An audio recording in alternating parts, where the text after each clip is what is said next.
Away we go. Welcome to the fall fiscal year 2024 E-rate workshop. And Lori, this stage is all yours. Excellent. Thank you, Christine. I'm going to share my screen. All right, so you should be seeing that. And like Christine, I'll go ahead. Hi, good morning, everyone. All right. I just wanted to say good morning so you can actually see my face, as well as hearing my voice. But I will be turning off the camera here. But I am Lorrie Germann. I'm the state E-rate coordinator.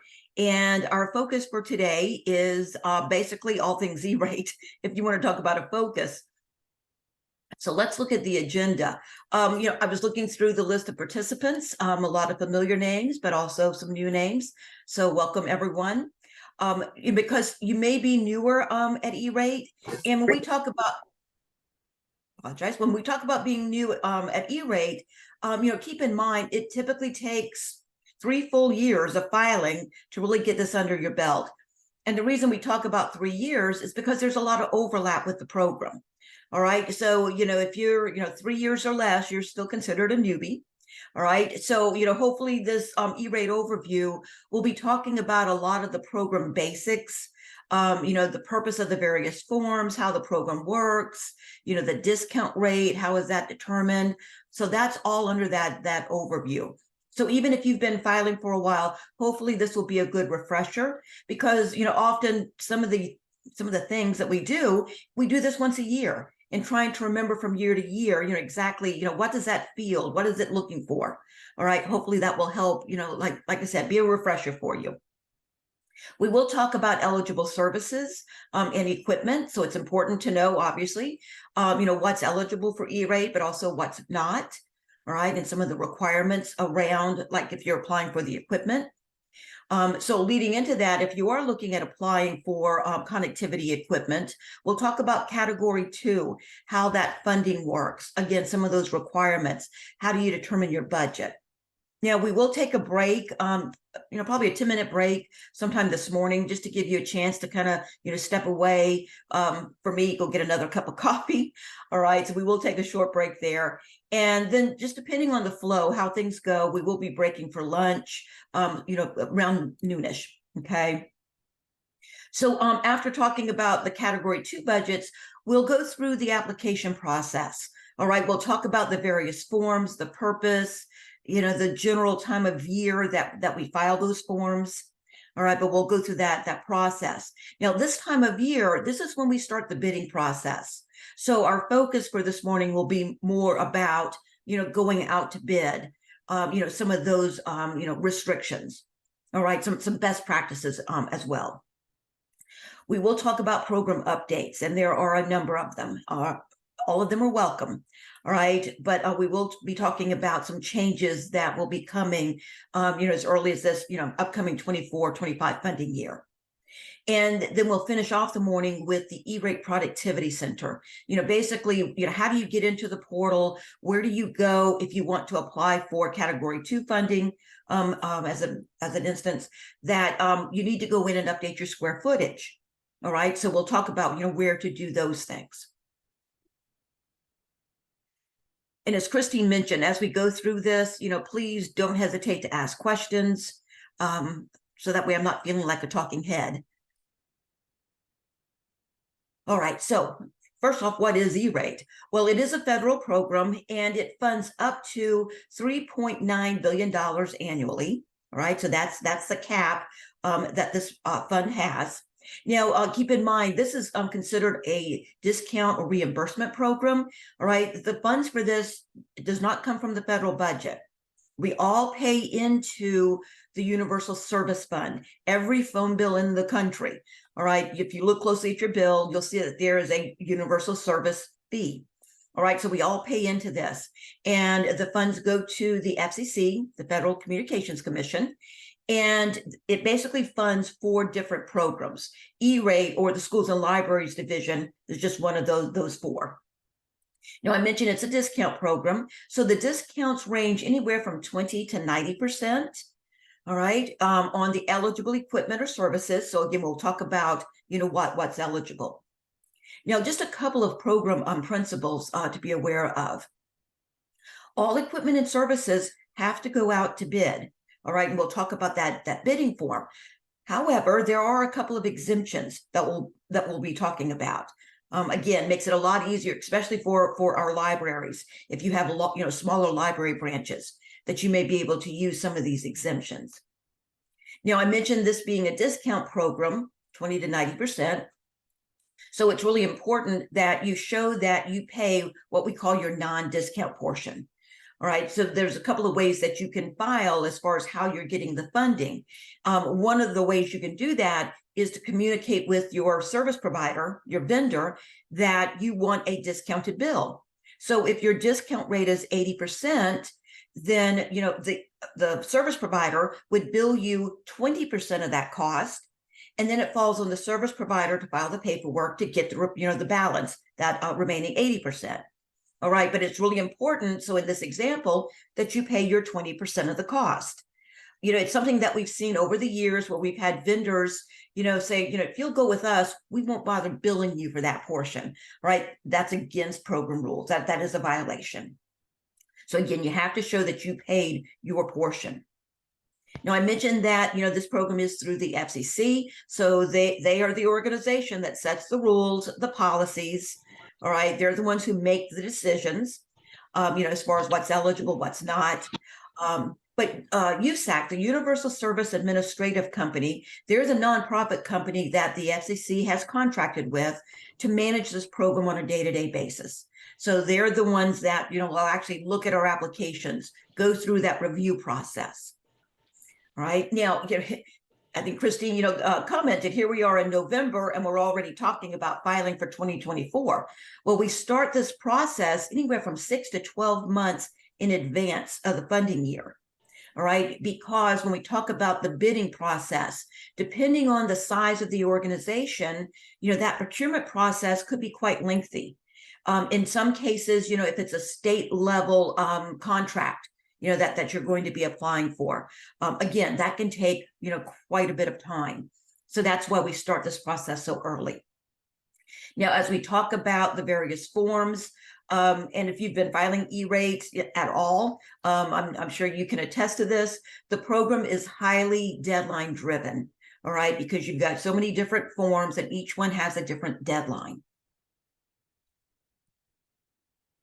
Now, when we talk about funding year, it can be a little confusing because when we say FY 2024, we're referring to funding year 2024, not fiscal year. All right, so we always classify the funding year based on, when the services typically will start. All right, so when we talk about funding year 2024, we're meaning services that will begin July 1, 2024. All right, so we're obviously, we're in funding year 2023 right now, meaning services that began July 1, 2023, that will go through June 30th, 2024. All right, so again, that can be a little confusing. Now, as far as delivery and installation of the service, we talk about recurring service versus non-recurring. So recurring service is that monthly internet access, or that monthly service that you received, say, from, your cable company for your bandwidth. All right, where you're receiving that service each month. And they may bill you monthly, they may bill you, some different, increment, but again, you're receiving that service each month. Non-recurring would be if you're buying equipment, all right, or the installation of that equipment, where it's typically a one-time. Now, depending on, the size of the purchase, you may stagger that.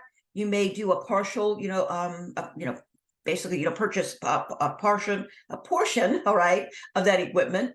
All right. But again, you do that in lump sum. All right. So that's what we mean by non-recurring. All right. Same thing, installation. It's a one-time occurrence. Now, we talk about the funding year being July 1 through June 30th, but keep in mind, if you are looking at purchasing equipment, all right, under category 2, then you can actually start purchasing. You can actually receive it as early as 90 days before the start of the funding year. So you can receive it as early as April 1st. So that means obviously you may be cutting, cutting a purchase order, maybe in February or March. All right. And that's fine. just make sure that the equipment does not hit the door, all right, until, on or after April 1st, if you're going to purchase it early. All right. So again, we do have that option. Now I get the question a lot. It's, well, should I go ahead and purchase the equipment? My answer to you would be, or my question, I guess, back to you would be, is this something you're going to buy only if E-rate funds it? If the answer is yes, then you need to wait for the funding letter. If this is something you're going to buy, whether you get funded or not, there's no reason to wait. All right. So again, just go back and, look at, is this something you're going to do, whether E-rate comes through or not? All right. But again, we can start that, that process 90 days in advance. Now, on the back side of that, because a lot of folks do wait until they receive the funding letter, and there's no rhyme or reason as to when you might get that letter. So it may be delayed. So, so because of that, then we're allowed to wait an additional 90 days on the back end of the funding year to get that equipment in place and get it installed. All right. So if you're applying for Category 2 funding, you literally have 18 months. All right, that you could, request that equipment, get it on site, get the installation done. That comes in very handy if you're looking at a construction project, all right, where you literally have 2 summers, all right, that you could actually get that equipment in place. All right. Now, if, again, we can go out to that September 30th date. All right. But let's say it's a construction project and things get delayed.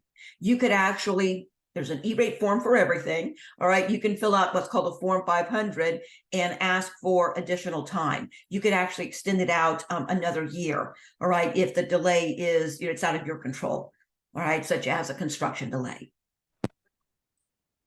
So let me know if you have any questions there. Now, as far as eligibility, so public libraries are eligible as long as you're eligible for LSTA funding. All right. And that includes bookmobiles. Now, we have libraries here in our state that also apply for kiosks. And Christine, please correct me if I'm wrong. Is that going to continue to be the case as far as their eligibility? Yeah, I believe so. Yeah. Okay.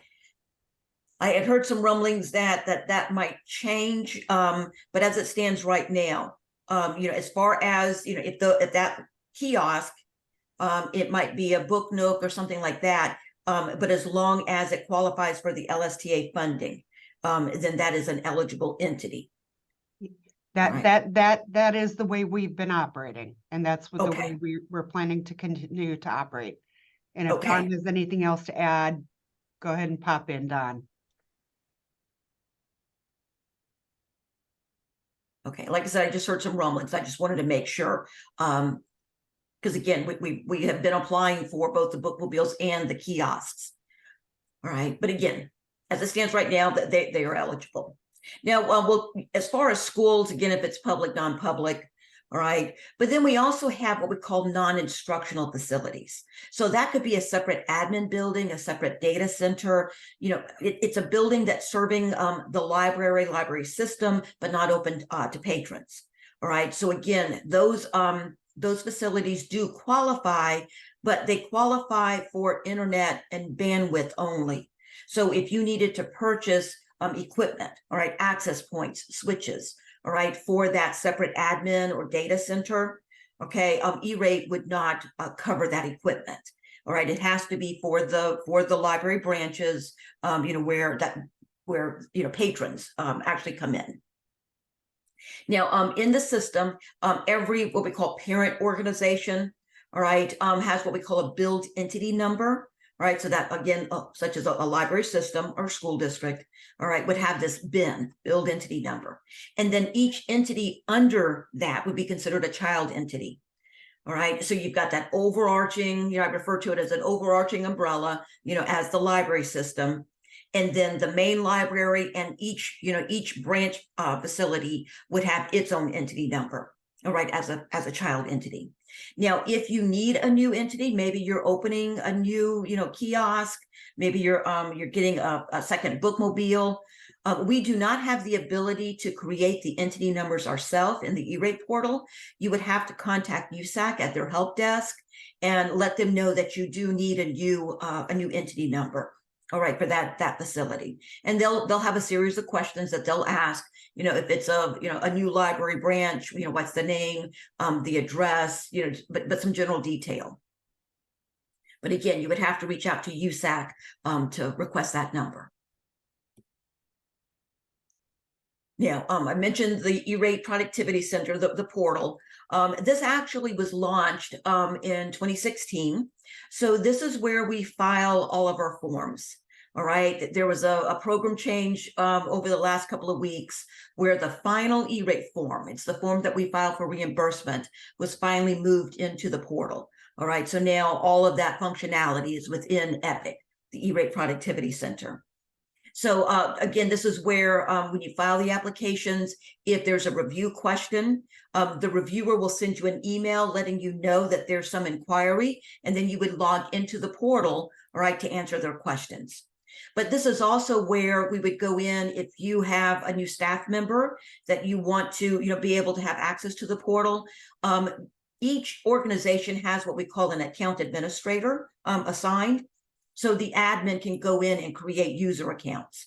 But this is also where, especially if you are applying for that Category 2 funding, you want to make sure that you go in and you update the square footage for each of your sites. All right, make sure that you have a value in there, okay? Because again, that's how your budgets are calculated. All right, so again, each billed entity, if you have a billed entity number, all right, that parent or organization, you have a BIN portal account. All right, and then each BIN is allowed to have one account administrator. All right, you can only have one individual designated as the AA at a time. All right, but that AA can go into the portal and create additional users and then assign rights. So you can have, an individual that has been assigned as what we call full rights, meaning that you can fill out any of the forms as well as certify them. But you can also have a partial right user, meaning that individual can fill out the form, but they have to send it on to the account administrator, or if there's another full right user in the system, to actually complete the certification. And then there's also a view only right. All right, so you may want to add an individual, okay, who can just go in and look at the forms, but they're not going to have the ability, to make any edits or actually submit. Hey, Lorrie, we have a question, and I as a relative newbie have not encountered this. Okay. Can a administrator remove a permanently closed branch themselves, or do they need to make a ticket in EPIC like you would for a new location? Sure, and good question. And yes, it's the same thing as adding a new location. We do not have the ability to delete or to remove an entity. You would have to contact USAC and let them know that that building has permanently closed. All right, but thank you for that question. Oh, okay.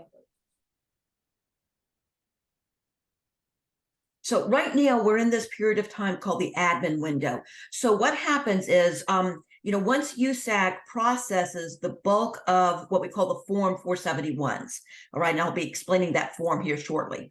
All right, but once, so for this year, that they have already processed the bulk of the 2023 471 applications, then they open up the portal where we can go in and make changes, all right, to entity information.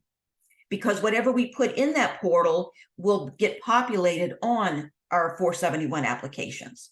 All right, so they've opened it up. They actually opened it on October 24th. I haven't really published, I didn't publish that date beforehand because they opened it and then shortly thereafter they took the portal back down because they were moving that reimbursement form into the portal. All right, but it is now open. So we can go in, again, correct square footage, easily add new users. All right, but it's open right now. Now, we do not know a hard date yet as to when that admin window will close. It's usually several days before the Form 471 filing window opens. All right, so with the 471, think of it, kind of like filing your taxes. All right, it generally opens about mid-January, closes about third week in March. All right, so just several days before that filing window will open, then USAC will close this admin window, meaning that the portal, certain fields in the portal will be locked down that we could not go in and make changes, such as changing our square footage or changing correcting a street address for one of our buildings. All right, so as soon as we know that date, we'll be sending that out. All right, so again, once the 471 window opens, the profiles are locked. Now, if you do, after that close of the admin window, if you realize that there is a change that has to be done, then you can reach out to USAC. You may have to create a customer service case, all right, but they can go in, behind the screen and behind the curtain, all right, and make that change for you. Now, as far as library discount calculations, how is that determined? Well, first off, if you're an independent library, all right, in the E-rate portal, we designate, and that's already been done for us, unless you've had a change. This does not change very often, though. It's wherever your location, all right, if you're an independent library, the school district, all right, within your area. So whatever discount rate that the local district is getting, all right, that's the same discount rate that the independent library would receive. All right, because it's based on how many students within that school district, first off, what's their enrollment, and then out of that enrollment, how many students, what percentage qualify for the National School Lunch Program. All right, and then that information gets fed into the library's information in the portal, all right, to determine your discount rate. It's also whether or not you're in an urban or rural location. But again, if both the school and the library are within the same zip code, it's going to be the same designation. Now, if it's a library system, again, it's still based on the district, but in this case, as a library system, it's going to look at wherever the main library is located, and then the school district associated with the main location. All right, not several years ago, a number of years ago, it was based on each branch. All right, so if you had a branch that was affiliated with a different school district, all right, coming up with an average, but they did away with that. Now it's restricted to wherever the main library is located. All right, and again, the school district that they serve. So again, it's the total number of students enrolled, how many of those students qualify for the National School Lunch Program.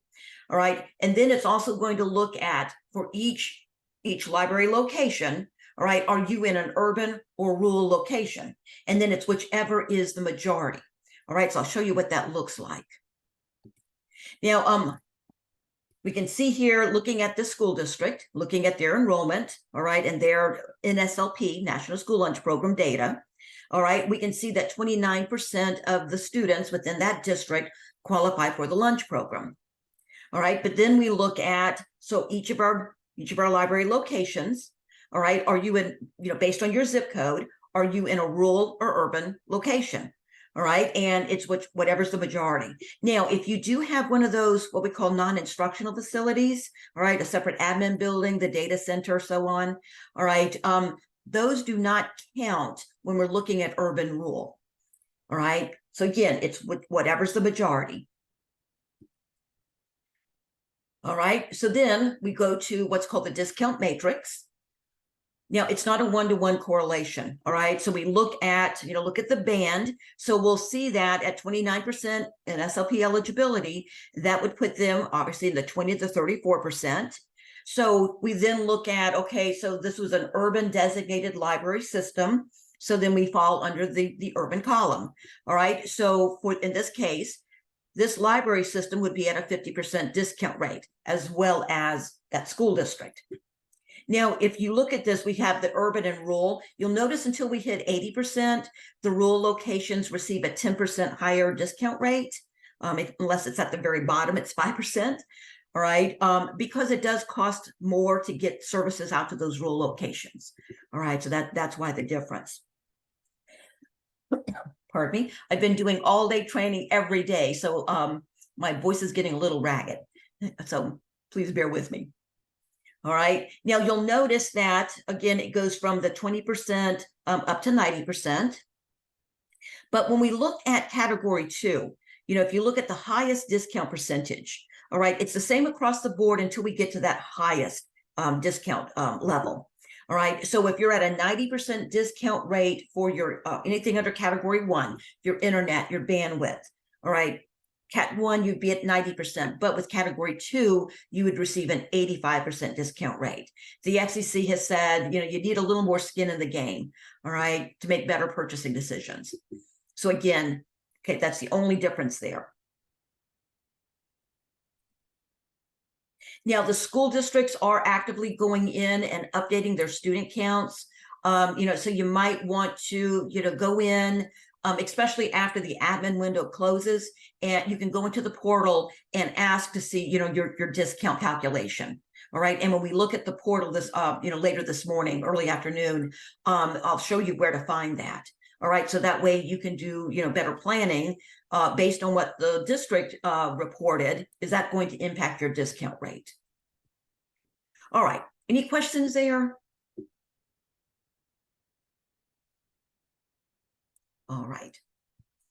So let's talk about E-rate eligible services.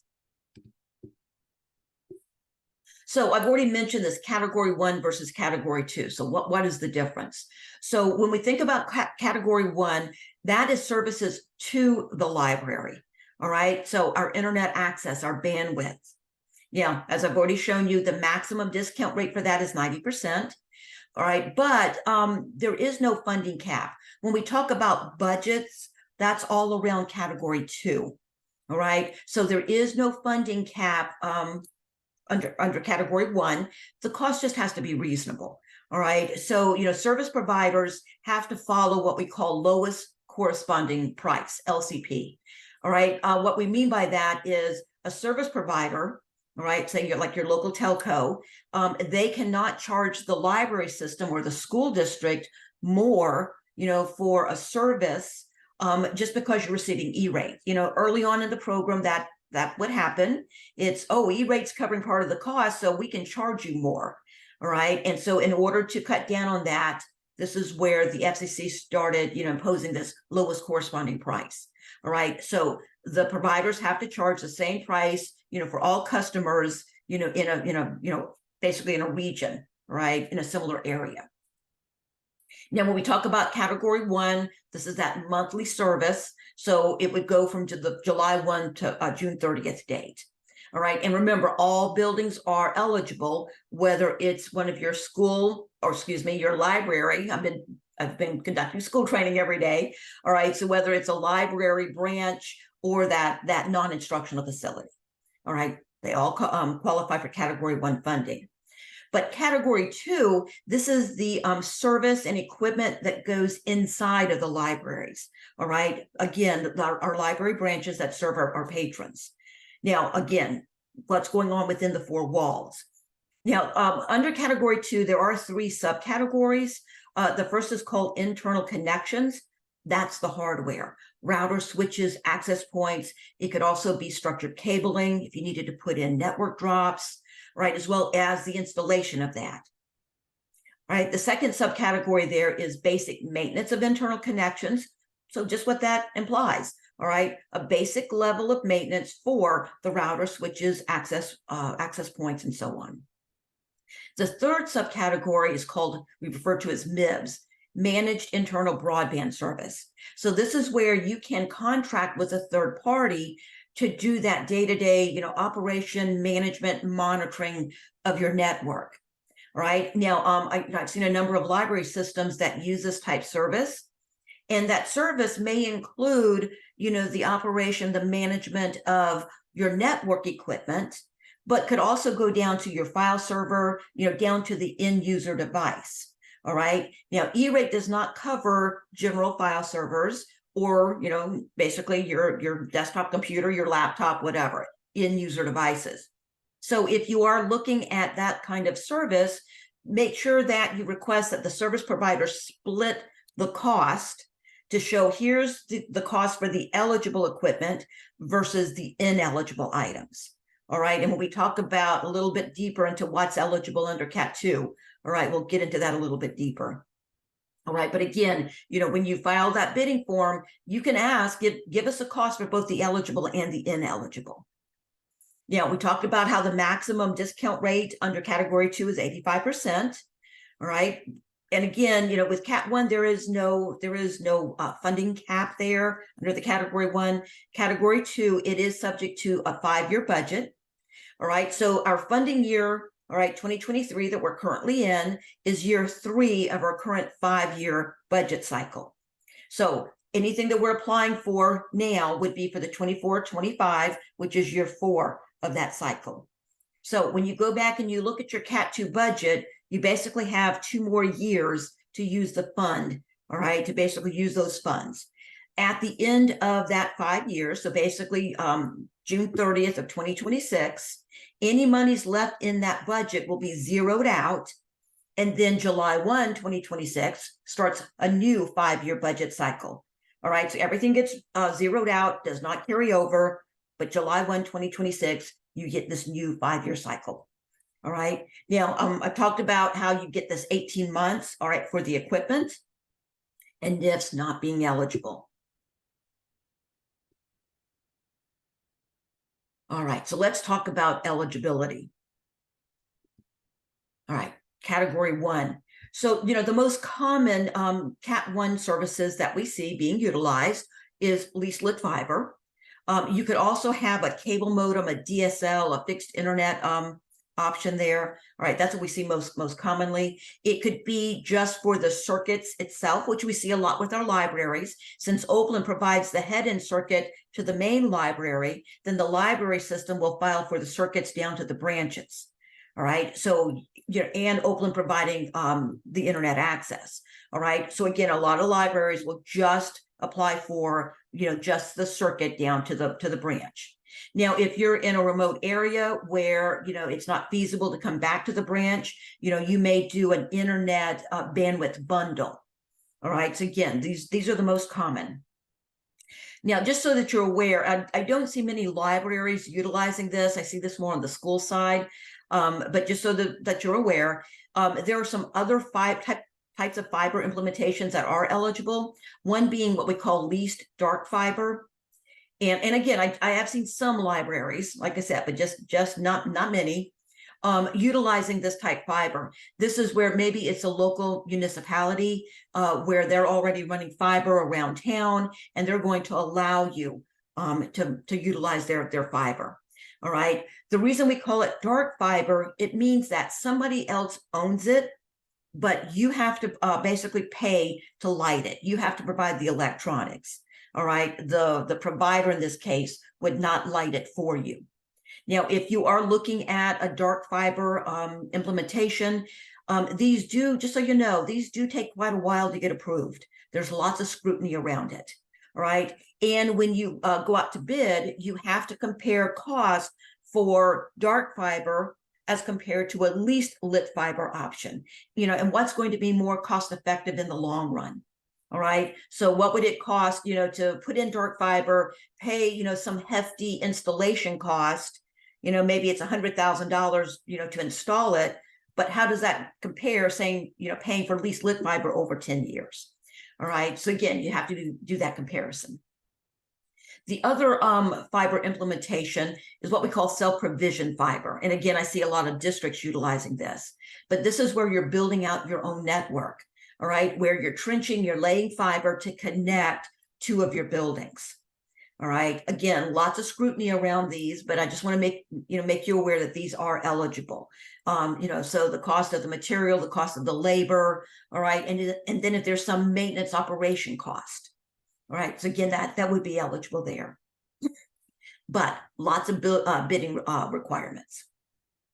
Now, you'll notice there on the right-hand side, the less common, this is a slide from USAC, they're still talking about T1s. I don't think we have anyone using T1s anymore. All right, but again, they're all still eligible. But you'll notice a couple of things here. The wireless data plans, I've got the asterisk there, typically used for bookmobiles. So if you are applying for a hotspot for a bookmobile or a kiosk, all right, that is eligible. Do not confuse this with the Emergency Connectivity Fund, because I know many of you applied for that. ECF covered hotspots, that patrons could check out and take home, all right? E-rate does not cover that type hotspot usage, all right? That's only under Emergency Connectivity Fund. However, a hotspot for a bookmobile, where this is, pretty much the only way to get access to that bookmobile, all right, to conduct library business, all right, that has a very limited eligibility under E-rate, okay, but it is eligible. Now, a few things that are not eligible under Category 1, and I still get questions about this. E-rate phased out voice service. I think 2018 was the last year that that we were able to get E-rate funding for any type of voice service, but that has totally gone away. So anything that has to do with a dial tone, if you're looking at putting in a VoIP phone system, all right, E-rate will not cover the phones, the gateway. Now, if you are putting in VoIP and that traffic is traveling over the internet, the bandwidth that E-rate is paying, that's fine, all right, as long as you're not somehow blocking off, all right, part of that circuit that can only be used by voice, all right, as long as it's it's a data line that's open for for all traffic, all right, then that's fine, all right. But again, your local long distance phone, again, voice service is gone. Now, E-rate will not cover what we call a redundant or duplicative service, all right. So if you're putting in a backup circuit, all right, that failover, E-rate's not going to pay for the second circuit. There's just simply not enough money in the fund. Now, filtering, this is something I know a lot of our libraries choose not to filter, all right? When we talk about Category 2, we'll talk about some filtering requirements. However, the cost for filtering, if you're applying for internet access, not the raw circuits, but internet access or anything under Category 2, all right, then you're required to filter if you want that level of funding, all right? But the cost of filtering, E-rate will not cover. Okay, I talked about that there are two different bidding exemptions to be aware of. The first one is under Category 1, all right? It's what we call CABIO, all right, or just commercially available. All right, so CABIO is commercially available bundled internet option. Right. So what this comes down to is if it is a commercially, available business class internet service, something that you can call your local, cable company, all right, and purchase, that all businesses in the area could purchase. Depending on, the speed and the recurring cost, you may not have to file the bidding form, the Form 470, because the FCC has said these are already cost effective. So if you are using a commercial business class, say for, some of your branches, as long as the speed is a minimum of 100 meg down by 10 meg up, right? That's the minimum. All right. So if you're going by 500 by 50, all right, you're covered. All right. Again, it has to be the minimum of 100 by 10. And then the annual cost per library branch, all right, per library building. All right. Was there a question? Sorry. All right. So again, the annual cost per location cannot exceed $3,600. All right. So go back, a lot of these costs, like $99 a month, $129. Okay. But it is per library location. And that would also include if there's some installation cost, taxes, whatever. All right. The maximum cost cannot exceed the $3,600. All right. But like I said, I've seen a lot of small libraries utilize this. All right. So if you are, you don't have to go out to bid. All right. So you would not have to file that Form 470. You would file the Form 471 and the other forms we'll go over. All right. To basically let USAC know that you want the funding. But you do not have to go out to bid for that. But again, let me know if you have questions there.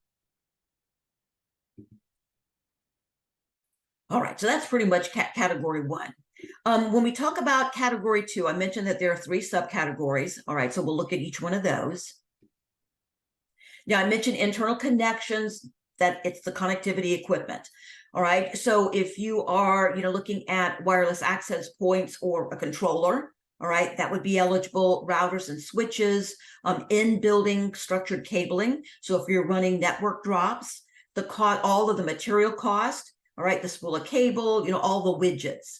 If you're doing Panduit, surface mounted base plates, the RJ11 plugs, whatever. All right, all of those components to put in those network drops would be eligible along with the installation. Now, I mentioned that general file servers are not eligible. The only server that E-rate will cover is a caching server. All right, so that remains the same. If you are looking at a firewall appliance, again, USAC will cover that, but it's typically a basic firewall appliance. The more bells and whistles that the manufacturer, puts in that box, so a portion of that device may not be eligible. All right, so again, that's the manufacturer reports that to USAC. All right, if for a specific, device, is there some ineligible functionality? All right, but firewall appliances are eligible. If you need to put in a rack, a cabinet, all right, that you're going to install your routers, your switches, that equipment in, the racks itself would be eligible, along with a UPS. All right, so, a UPS to plug the router, the switch, and so on would be eligible. Now, also, depending on the manufacturer of, say, access points that you're purchasing, there may be a license that's required. All right, we've seen that also with firewalls. If you're doing a multi-year subscription, all right, for those license, that is allowed. All right, if it's what we call a right-to-use license, all right, meaning that it's in essence the operating system. Okay, you have to have that license in order for that component to work. You can do a 3-year, a 5-year license. Someone mentioned in training yesterday and the day before that they've actually requested and were funded for up to 10 years. 5 years is more common. But with the license, when it really is just that right to use license, you can go ahead and do a multi-year subscription. Okay, you pay for that subscription up front, you can go ahead and get reimbursed. You don't have to wait until the license has actually been used. All right, you pay for it up front, you can get reimbursed up front. Now, when we talk about, some of the functionality, okay, like caching, the controllers, firewalls, a lot of that you can get in a cloud-based, functionality.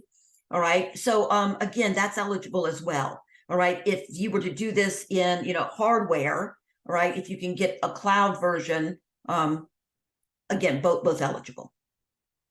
Now, if there's an operating system or some, support, some piece of software that's required in order for that device to operate, again, that would be covered.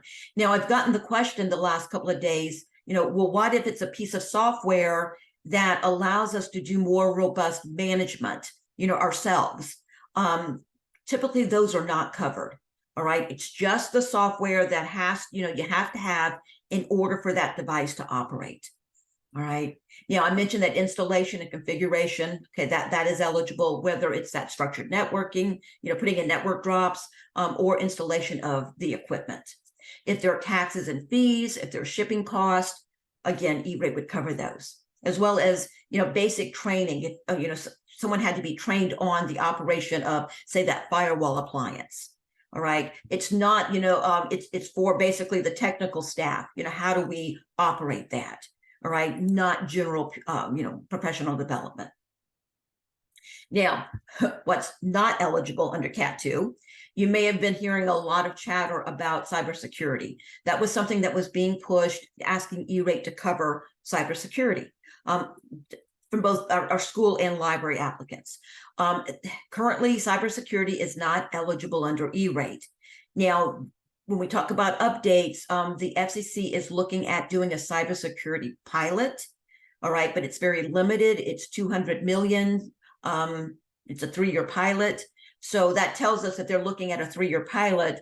We're not going to have, cybersecurity covered by E-rate for some time.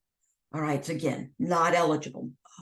Storage devices, if you're looking at, backups, whether it's a a backup, appliance on site, or if it's something that's in the cloud. Again, that would not be eligible. I mentioned anything having to do with voice, all right, the voice service or voice equipment or video components, all right, not eligible. End user devices, security cameras, all right, and then the advanced firewall appliances, all right. It's only the basic components that are eligible. Now, I mentioned that service providers, not service providers, manufacturers communicate with USAC to say, okay, for this specific make and model, there's something ineligible, with that component, and they report that. Now, a lot of the manufacturers will have websites that you can go to, to find out is something eligible or some portion of it eligible or ineligible. If you pull up my slide deck, basically these are hyperlinks. Some of the sites will simply say, contact this person, all right, to get the information. Cisco Meraki probably has the best site that I've seen. It's a full database. You put in the part number, all right. But I want to show you an example here. And this is an example I used last year, so hopefully it's still current. But you can see that for the Cisco device, this 9400 series, that there's two different bundles listed here. All right, there's the bundle E and the bundle A. The part number is the same except for that in designation there. All right, but we can see that the bundle E is 100% eligible. All right, but bundle A is only 79% eligible. I did find out that bundle A includes some redundant power supplies. All right, so again, E-rate does not cover redundancy. The reason I'm stressing this is, I've seen this happen time and time again, where someone will, basically apply for, say, a firewall, or some, like a core switch, and then, get surprised down the road when the, when the reviewer comes back and says, this appliance isn't fully eligible. All right, so in this case, if we look at that bundle A, whatever, let's say your discount rate is 80%, E-rate would cover 80% of 79% of that cost. All right, so it gets a little messy. Now, one of the things, because USAC does have this information, they have a database, all right, of what's being reported to them. We had asked that USAC share that, but they said that they really couldn't because it's, as new models come out, it's constantly changing. So their compromise is we can call the help desk, and the number's listed there at 888-203-8100. All right, you can call that number and, give the individual on the phone, give them the part number. All right, and they can look it up and tell you specifically whether or not, is this fully eligible or not. But again, let me know if you have questions. Now, we've already talked about this. I keep reminding people, all right, remember that when it is internal connections, because this only applies to internal connections as far as this timeline, that you can start, you can receive the equipment as early as April 1st, right? So April 1st of 2024 through September 30th, 2025 for this upcoming funding year. Now, when we talk about basic maintenance, there are special eligibility conditions here. Basic maintenance is eligible, and it's easy to apply for, all right? The problem is on the back end when you're trying to get reimbursed, all right? Because E-rate only covers basic maintenance.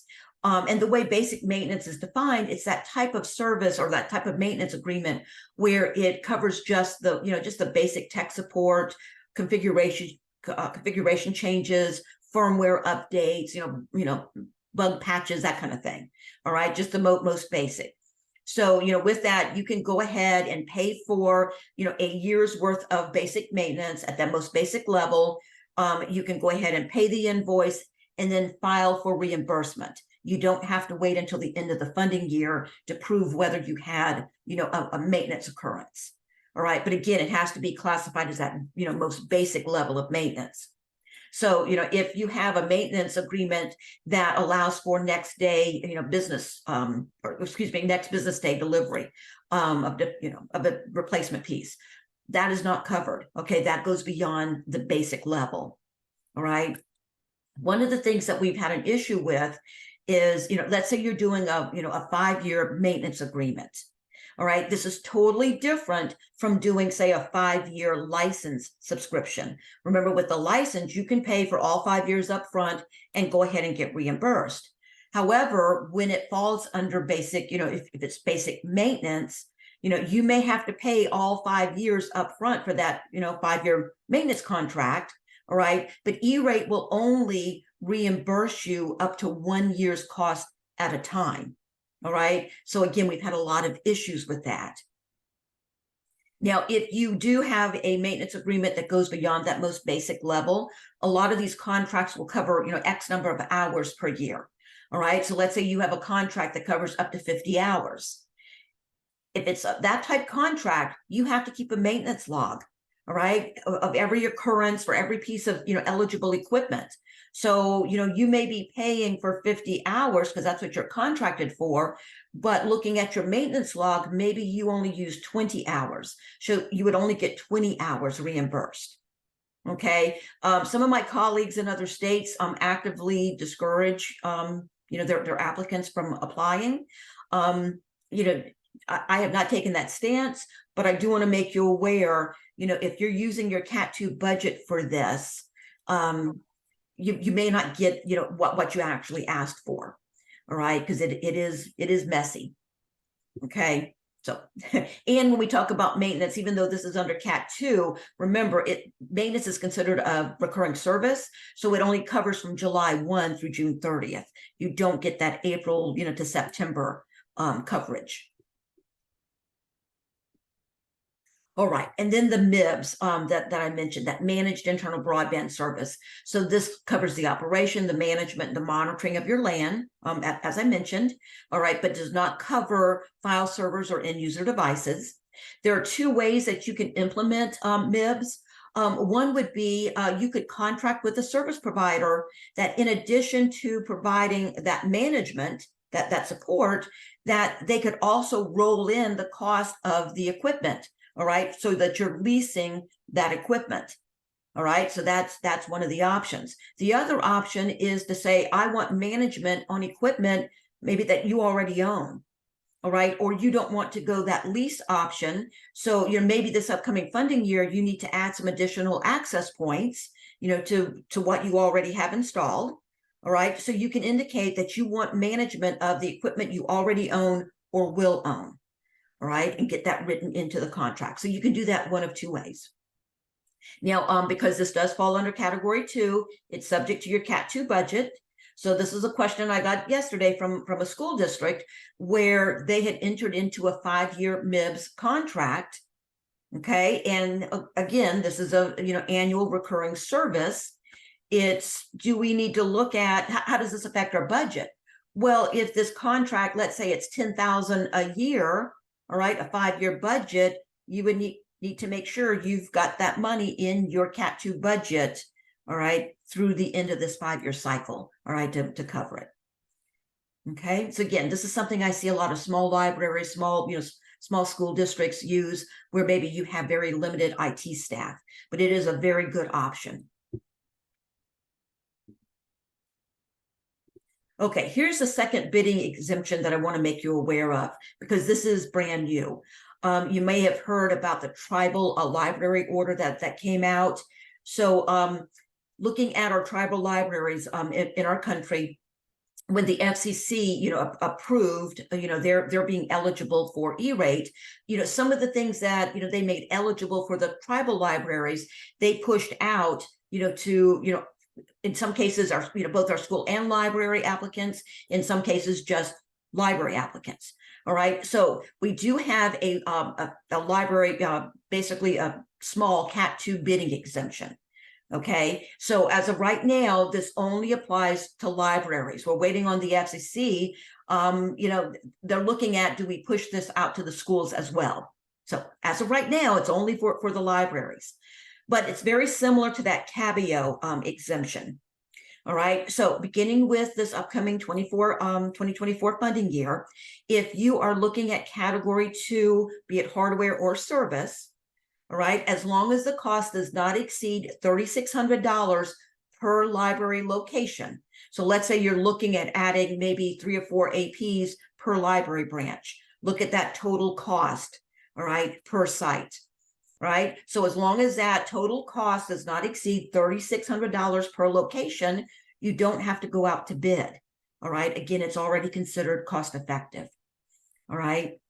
Now, you cannot average the cost over multiple libraries, all right? So you can't say, okay, I'm going to spend $2,400 at this branch, so then I'll take that excess, that extra $1,200 and tack it on to a branch and spend $4,800, for this other branch, okay? You can't split it up that way, all right? $3,600 as a max per location.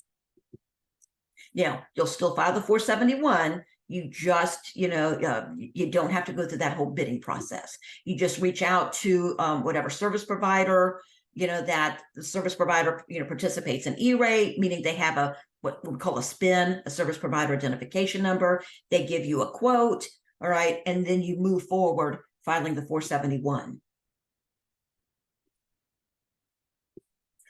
Now, if you have already received, or if you're looking at, purchasing Category 2 equipment, a couple of things to be aware of. When you receive that equipment in-house, it's really important that you label that equipment, as you're adding it to your asset inventory. Label it so that here's the equipment that E-rate covered. So if you were to ever, to get audited, an auditor is going to want to come in and say, okay, you asked E-rate to cover 50 access points. Where are those access points? All right, so keep track of where is that equipment? What building? What room is it, currently located? When was it installed? The reason they look at the date it was installed, you cannot use E-rate to purchase spare parts. All right, so you cannot purchase additional access points that may sit on a shelf for a while. All right, you have to show that it was, basically installed, during that 18-month period. Now, transfers. This is something that did change a few years ago. Just keep in mind that, let's say you buy access points, all right, and you realize that you requested 10 access points for one branch, and you realize you really didn't need that many there, all right? You could take, say, 2 or 3 of those access points and move them to another branch location. All right, so we are allowed under Category 2 to move the equipment between our eligible branches. But remember that admin building, the data center, all right, because they do not qualify for Cat 2, you could not move that equipment into those buildings, all right, within that first 5 years. After the 5 years are up, though, that equipment, USAC doesn't care what you do with it. You can dispose of it, sell it, donate it, move it to that admin building or that data center, all right, if it's still functioning. Christine. Laura, yeah, we do have a question. One of our attendees asked, may I make multiple purchases where the individual piece is less than $3,600 for a location? Say that again. May I make multiple purchases where the individual piece is less than $3,600 for a location? So 3,600, 3,600, 3,600 and that was for the Cat 2. So I think from what my understanding is, it is a ceiling of $3,600 on the spend. Correct. For the per location. year, per location. Yes. Yes. Okay. So you could not do, say, a funding request for $3,600, say, for one branch, and then do a second $3,600 request, say, on a separate 471. For the same branch, but you could for for the same branch. Yes, you can definitely do that for multiple branches. All right, but they're going to look at overall. So if you have, multiple FRNs, when we file the 471, we have to indicate who the recipients of service. All right. Mm-hmm. So if you had multiple 471s with the same branch listed as the recipient of service, they're going to total that up. Yeah. Okay. Does that answer your question? Yes. Okay. The person says that does answer their question. So thank you, Lorrie. Thank you. And that was an excellent question, and I appreciate that. All right. So again, after you've had the equipment for the 5 years, like I said, USAC doesn't care what you do with it.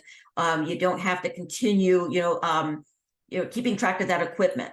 Now, I do want to point out, because again, this question came up yesterday.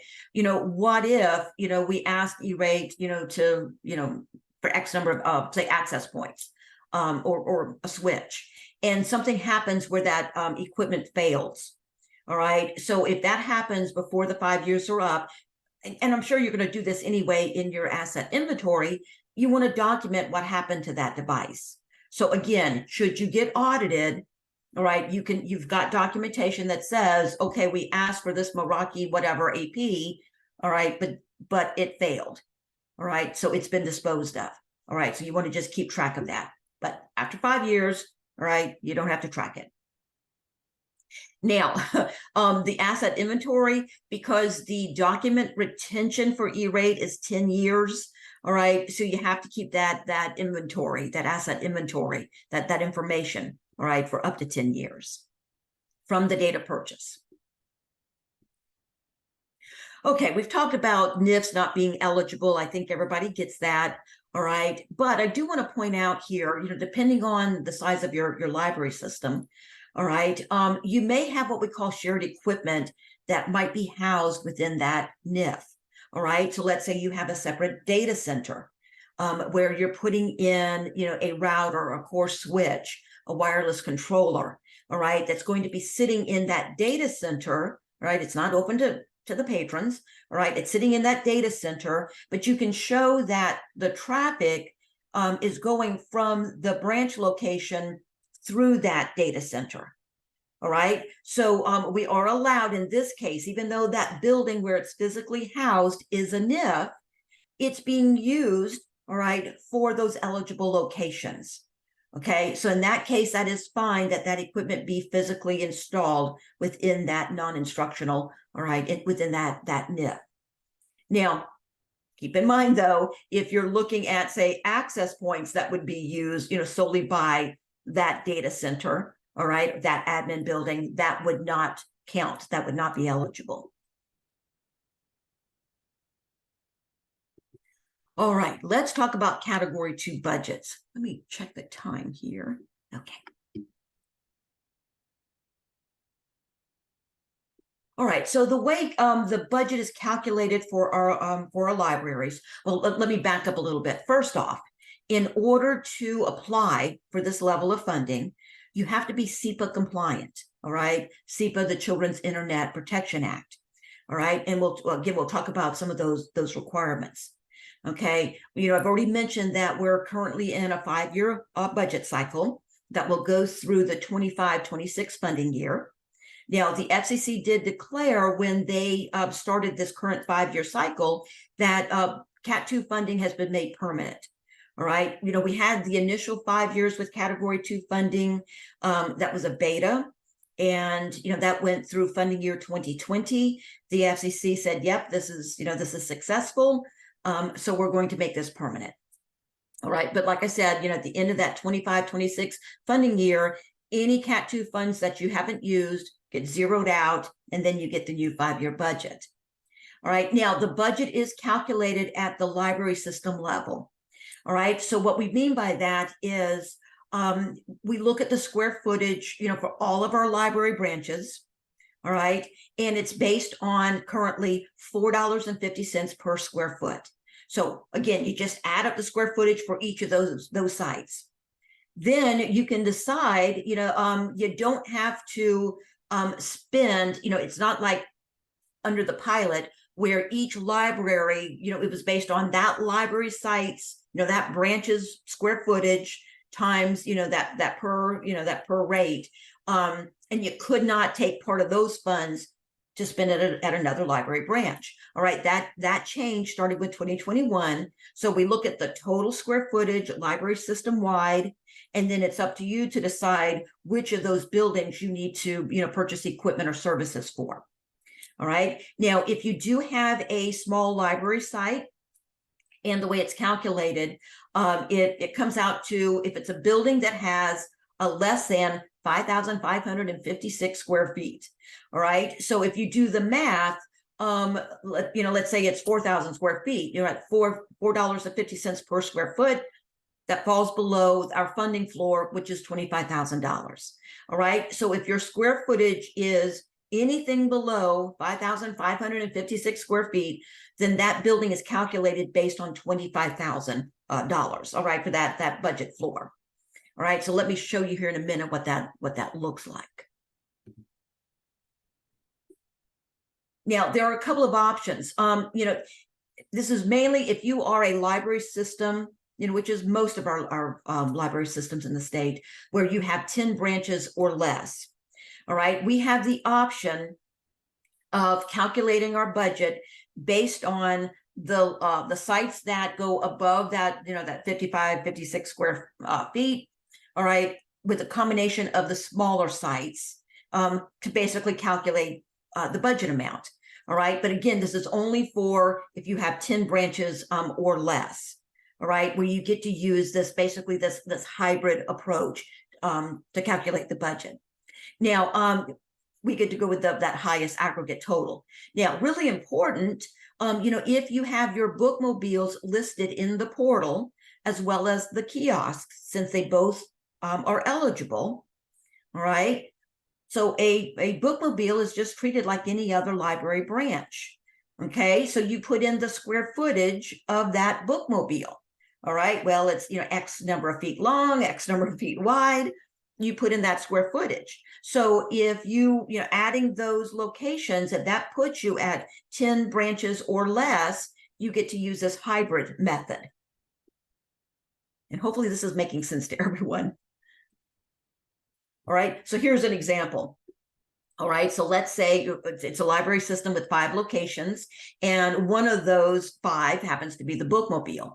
All right, where we can see that the central, the main library has 14,500 square feet. So when you multiply that by the $4.50, we see the value there. All right, same thing for our East branch and our North branch, but our West branch is only 5,000 square feet. All right, so because we are 10 locations or less, then our budget is calculated, instead of using the square footage or the 22,500, we get the advantage of the 25,000, all right, plugged into our budget.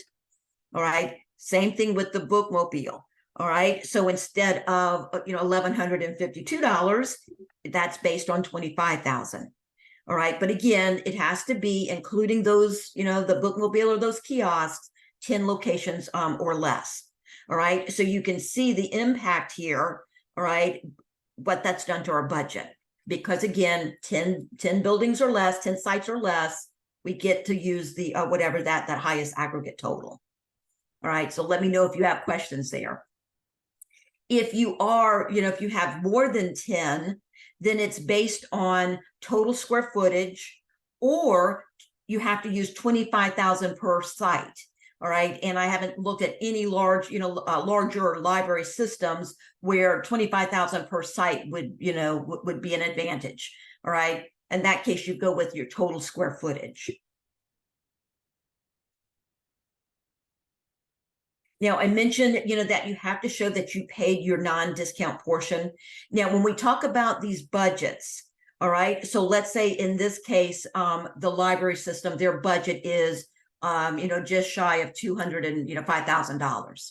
All right, so when you calculate your budget, that is called a pre-discount budget. All right, so what that means is, if in this case, if this library system went out and purchased, up to $204,475 worth of equipment or, services such as MIBS, all right, then let's say we look at their discount rate, in this case, 60%.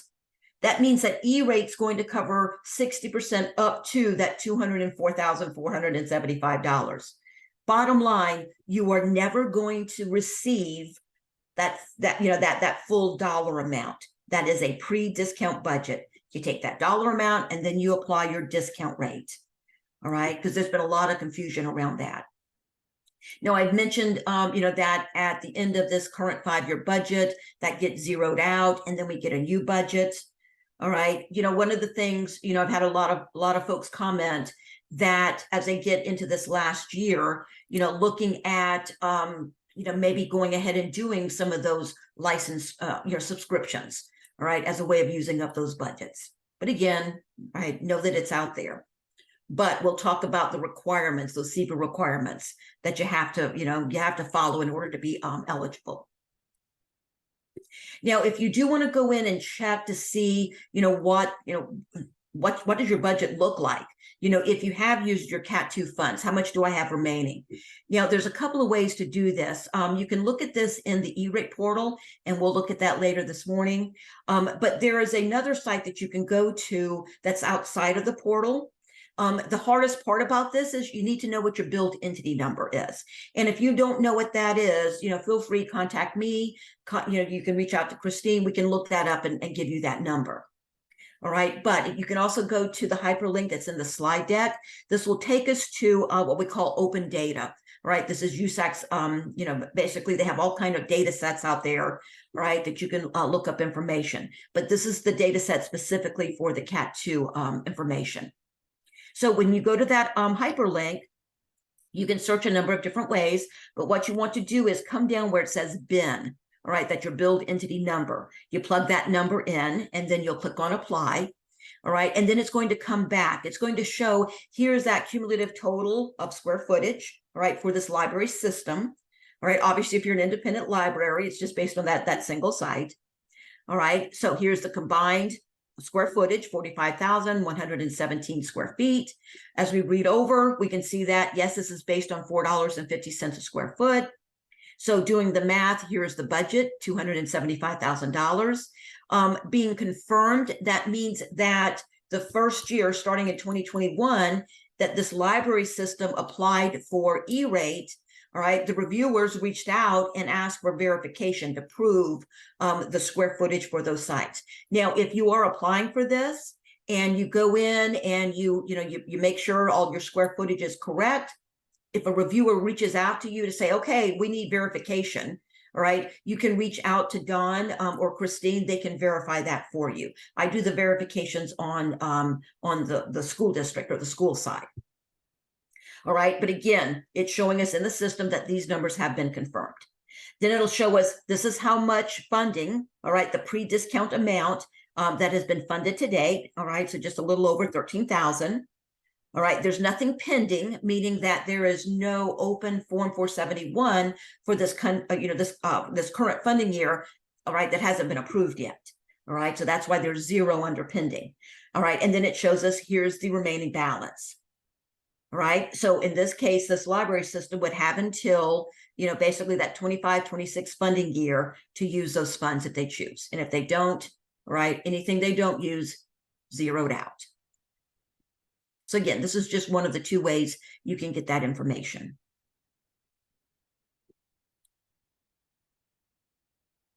Let's see, it's 10:15. Shall we take a 10-minute break, Christine? That sounds good. I can, I'm going to pause the recording while we do that. So, I'm sorry, you said 10. Let's do 10 if that's enough. Okay, so 10:25, we'll be back here. We'll resume the recording.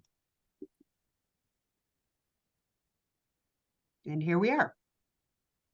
Excellent. And you can see my screen, correct? All right, thank you. I bumped something on my computer and I just wanted to make sure I hadn't changed the settings.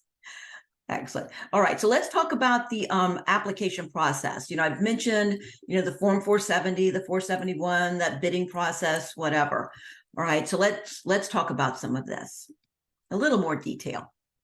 Right now, I mentioned that we start this process, well in advance, as far as looking at our needs and going out to bid. All right, so these are just some suggested timelines. We don't have hard deadlines yet for some of the forms. All right, but again, these are just some suggested timelines. So basically up through December, even into January. All right, this is the time when we start assessing our needs, and creating your plan. Now, what you want to do, when we talk about category 1, do you currently have a multi-year contract that's covering your bandwidth? All right, go back and look at when does that contract expire? Because if it goes through at least, June 30th of 2025, you're under contract. All right, so that service would not go back out to bid again. All right, you would not have to rebid that. So anything that you don't have to rebid, you don't have to file a 470 for that service. All right, and remember, if you're looking at that CABIO, that commercially available option, all right, or that bidding option that we now have under category 2, all right, as long as those needs are, those smaller, smaller needs, I guess, again, you would not go out to bid for that. Now, again, this is also when we're in that admin window, going in, verifying, what's the street addresses for our buildings, making sure the square footage is in there, making sure, maybe you've not touched the portal for a while, and maybe individuals that were assigned, even as, say, the account administrator, no longer there, right, where you would want to go in and update your users. Right now, if you are filing a 470, if you see that, that you do have services that need to be rebid, you have a contract that's set to renew, or set to expire this coming June 30th, all right, then you would want to plan on filing that 470. We typically do that between now and January. The deadline, though, is not until about, it should be, all right, about the 3rd week in February. We don't have the hard dates, like I said, but the FCC has told us it should be very similar to what we've seen in previous years. All right, so we're waiting on them to announce those hard dates. All right. Now, really important that if you do file a 470, things go out to bid. Really important that you complete what we call a bid evaluation. You need to justify, why you went with one vendor over another. All right, we're going to be talking a lot about bid evaluation. Once that evaluation has been completed, then you can sign off on contracts. If it's something that requires a board approval, all right. But again, after the bid, that bidding process, then we sign off on the contracts. All right. Now, when we talk about contracts, it could be something as simple as, if you're looking for equipment, you get a quote from a hardware company. All right, it could be just you're simply signing and dating that quote. All right, but for E-rate purposes in the portal, that is still referred to as a contract. All right, and then we wait for this Form 471 filing window. And as I mentioned, we're waiting on those dates. It typically opens about mid-January until about the 3rd week in March. All right, so again, once we have those dates, I'll be putting that out there. All right. Now, when we look at deadlines, once the FCC says, okay, here's the deadline for, or the filing window, but the deadline to file the 471, what we do is we count back 29 days, and that gives us our 470 deadline. All right. Because 470, when you file that, you have to wait a minimum of 28 days before you start evaluating your bids. So that would allow us, by going back 29 days, that allows us to wait our full 28 days. And then on the 29th day, we're doing that bid evaluation. Strongly encourage you not to wait that long, if at all possible. Sometimes you have no choice. Just know that if you're filing that 471 on that last day, it can be a little stressful. All right. But again, it is doable. Now, once you submit the 471, we go into what we call PIA review. Okay, it's Program Integrity Assurance. All right, this is where a reviewer, they look at every 471. All right, they're going to look at, the contract terms. Did you wait your full 28 days? Every item on that contract, is it eligible? All right, so they're going to scrutinize it. Now, because a lot of this documentation we upload in the portal, all right, your application may go into review and you not know it. Okay, you won't know anything until you receive a funding letter. All right, which is a good thing. All right, but again, the information, a lot of the information you'll be uploading into the portal. That review generally takes place about March to August. All right, now this past filing season, just a heads up, as fast as we were submitting 471s, within hours, we were having reviewers reach out to ask questions. All right. And we expect them to do that again this year. And the idea behind that is that the faster they, go through and review the applications, the quicker they'll be able to issue those funding letters. Now, with funding letters, again, those typically start coming out around the April timeframe through about August. It's not first in, first out. All right. So again, sometimes it's like no rhyme or reason, right, when you may actually receive your funding letter. Just because you might have received your funding letter this year in April, that's not a guarantee that's going to happen again, for the next funding season. All right, so once we receive a funding letter, then the next step, like I said, there are a number of forms we have to fill out. The next step is filling out what we call the Form 486. This form, you can only file it once your funding letter has been issued. All right, we typically do, file that between, July toward the end of October. All right, because again, the deadline for that is based on when you receive the funding letter. Right. And then, of course, then the whole point of all of this is to receive the service. So remember that recurring service is July 1 through June 30th.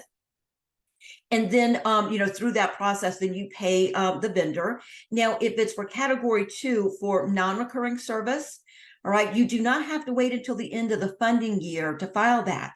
All right, so let's say you get your funding letter in May, you go ahead and you buy the equipment, you get the equipment in, you pay the invoice. Maybe that's all done by the end of July. You could go ahead and file, if you're not getting what we call a discounted bill, you pay the invoice in full, you can go ahead and file what we call the bear form for the reimbursement. You do not have to wait. Now, with the recurring service, all right, like your internet access, your bandwidth, you have to wait until two things. You've received the service and you paid the invoice. Now, most of us will wait until the end of the 12 months. All right, so you wait until that June bill has been paid. All right, so many of us wait until, say, August, September to file for the reimbursement. Keep in mind, though, if you're paying the invoice in full, all right, you could file that bear. You could file it quarterly. You could file it semi-annually. That's entirely up to you. All right, so again, you get to make that call. Now, when we talk about reimbursements, like I said, it's a discount program. There's one of two ways to get the funds. You either pay the invoice in full and then you file the bear for the reimbursement, or you communicate with your service provider and let them know that you want a discounted bill. All right, so again, let's say your discount rate is 80%. You communicate with the service provider, I want the discounts. They'll bill you for the 20%. Then it falls on the service provider to file, it's called the SPI, the service provider invoice, all right, or the Form 474. It falls on the service provider to file the paperwork to get the reimbursement. All right, now just keep in mind, if you are asking for discounted bills, because I've heard from quite a few of you, for this filing season, where maybe, it's taken several months for your service provider to start giving you those discounts on your bill. Keep in mind that the service provider cannot file for the reimbursement until you received a funding letter and you filed the 486. And then some service providers will have additional forms for you to fill out. I know Spectrum does that. I believe AT&T, Verizon, where they'll have some form where you have to designate whether you want the discounted bill or not. All right, so then you have to fill out their additional forms. All right, but that varies from from vendor to vendor. Now, to the deadline, I mentioned that there's a lot of overlap in the program. Keep in mind that some of you may still need to file a reimbursement for the 2022 funding year. All right, the deadline to do that is typically 120 days from the last date to receive service. So you'll see here that the deadline is October 28th. Well, this one it's a known deadline, all right, because if the recurring service, the funding year ends June 30th, 120 days from June 30th makes that October 28th. Now, the reason I said that some of you may still need to file the reimbursement, if coming up close to that October 28th date, if you were, maybe struggling to get invoices, to get that filed, you can ask for a one-time extension when we do that in the portal, but you have to ask for it by the deadline.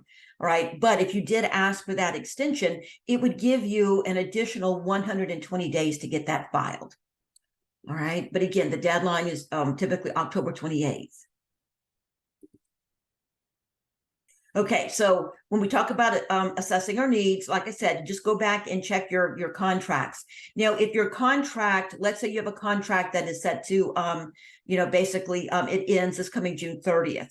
Check the language of your contract. Some contracts will have a language in them that says that you can extend the contract. all right, what we call a voluntary extension. Okay, just check to make sure, does your contract have that language? Now, if you have a contract that says, at the end of this term, the service will continue until you contact us and say, okay, we want to end the service. All right, that does not count as a voluntary extension. All right, because that's perpetual. You could, just keep using that service, for years to come. All right, voluntary extensions, it has to state in the contract, some, period of time. There has to be a hard, expiration date in the future. So a lot of these may say, you can do 2 one-year extensions.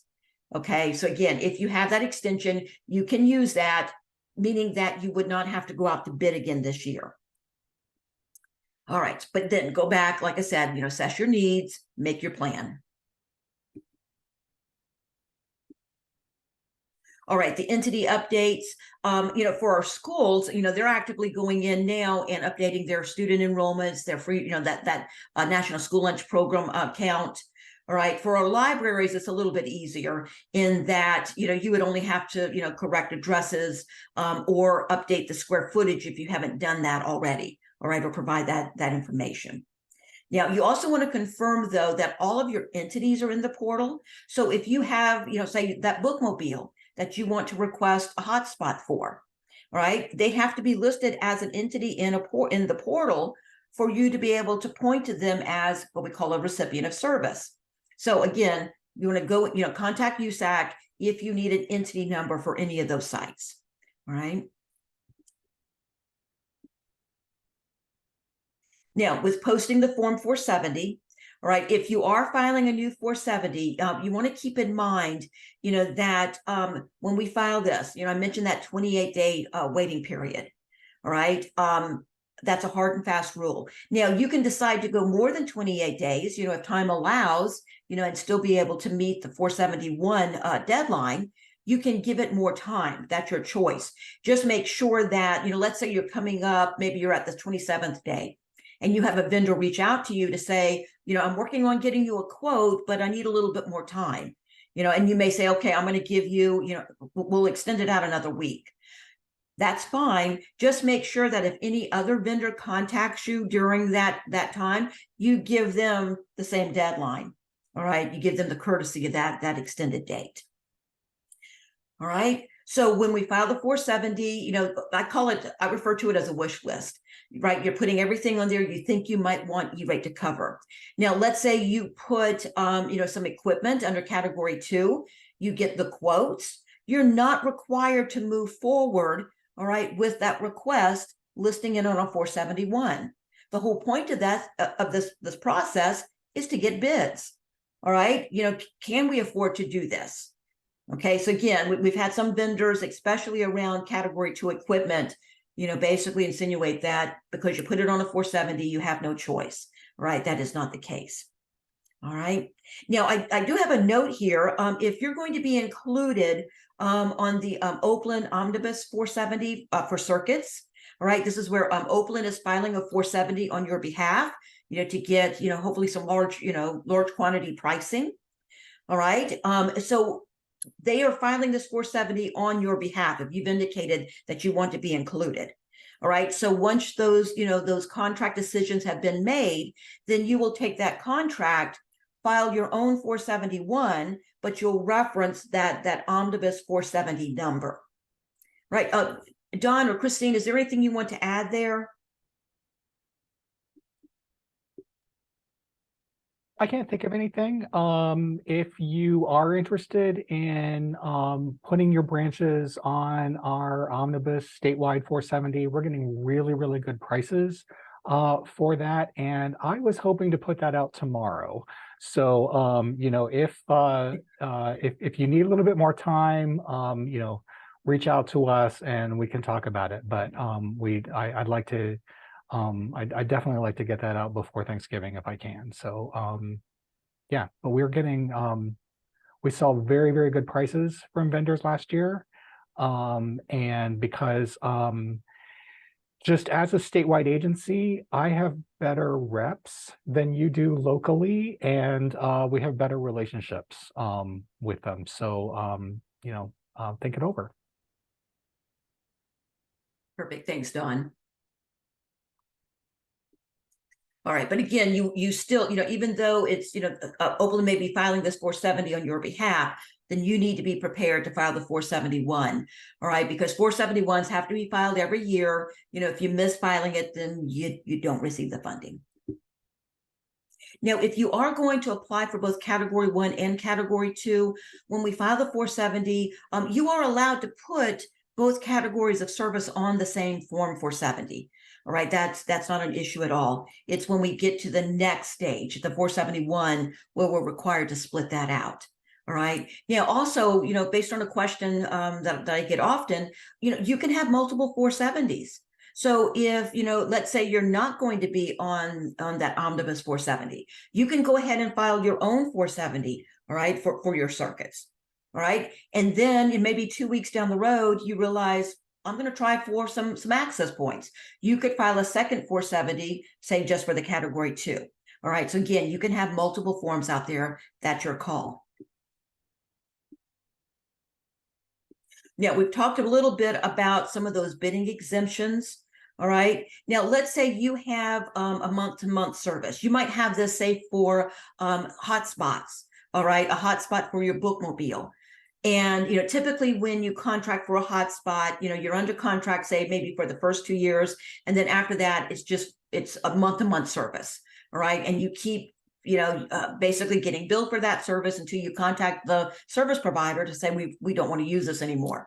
All right. But in that case, you're not under contract. So if it is that month-to-month service, you have to file a 470 every year for that. All right. It's only when you're under a multi-year contract, you only file the 470, when you're, working up to awarding that contract. Now, so again, we file that annually. But remember, if you are using that CABIO option, all right, that commercially available, all right, as long as it's that, above the bandwidth of 100 by 10 and, under $3,600 per location, you would not have to put that out to bid. Now, any new contracts, I mentioned that if you have a current contract that's set to expire this coming June 30th, then you need to be prepared to file a 470, all right, to look at either new service or renewing that service. All right. Bandwidth upgrades, if you're upgrading your service mid-contract, some contracts, I see it more on the school side, not as much on the library side, but there's always that chance. You may have a contract that has length, it has to be stated, clearly stated in the contract, but they may allow you that, midterm in the middle of the year where it will allow you to upgrade your bandwidth. All right. Just keep in mind under the current rules, E-rate says that's allowed providing two things, that your contract clearly states it.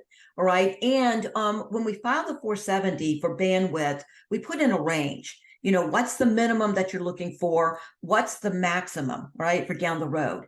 And I refer to it as building in capacity.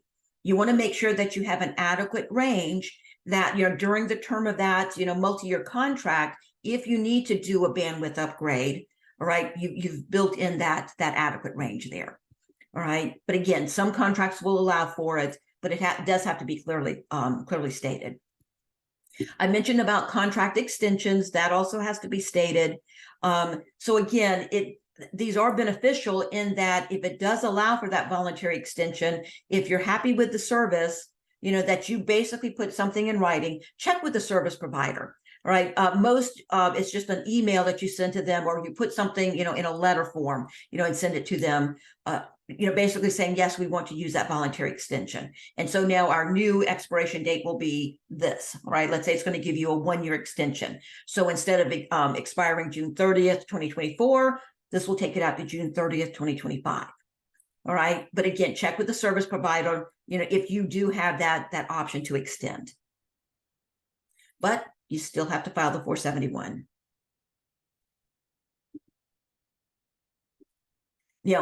Again, we don't know the deadlines yet. We think it should be about, third week of February. All right, but I'll be sending those dates out. Now, I do have a website. The URL is here. If you go out to my E-rate resources page, I have some Form 470 guides. Today's presentation is out there as well. I also have, because we're required, if you receive 2 or more bids, then you need to put together a bid matrix. All right. And so I do have a document. It's a Word document. It's 2 pages where it's a sample bid matrix for both category 1 and category 2 that you're more than welcome to use. There's also a document, and it has been growing. All right, where some disqualifying factors that, or some suggestions you might want to look at. When we're filing this bidding form, we are allowed, to put our preferences, like our preferences, a local vendor, or in-state vendor. If you are looking at, let's say, a cabling project, all right, you need to put in some new network drops. There are some things you can state, like you're going to require a mandatory walkthrough. All right. So that way, you can set a couple of dates. You have vendors come in, walk through your buildings. The advantage of this is, you state, that this walkthrough is mandatory. Any vendor that does, sends us a quote without conducting the walkthrough will be disqualified. All right. So those are the kinds of suggestions, because the FCC has said, if something's going to get a vendor disqualified, they have to know that up front. All right, you have to list that on the 470. Now, if they decide, I'm not going to adhere to that, I'm going to go ahead and send you a quote. That's, if they want to spend the time, that's up to them. All right, but you've already stated that this will get you disqualified. But again, a document's out there with lots of different suggestions, some best practices based on some things that we've experienced over the last few years. Now, request for proposal. Just keep in mind, if you are filing a 470 and you want to upload an additional document, to provide additional information. All right. When we file the 470, and I'll be showing you that here this afternoon, there's a narrative box, where you can type in your description. But it might be easier if you upload, it could be a simple spreadsheet. All right. Detailing the building name, their address, and if you're looking at point-to-point circuits, where you want those circuits connected. All right. Any document, though, that you upload, that you attach to the 470, the portal automatically, it refers to it as a request for proposal.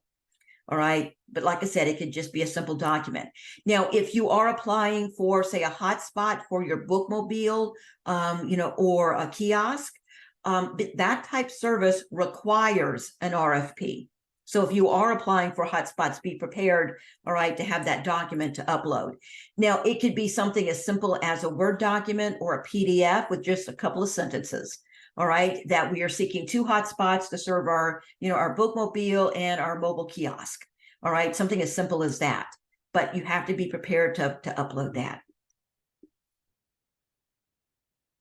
Now, I do want to point out, because we've had more on the school district side, you cannot in the form state, go to our website for the bidding requirements.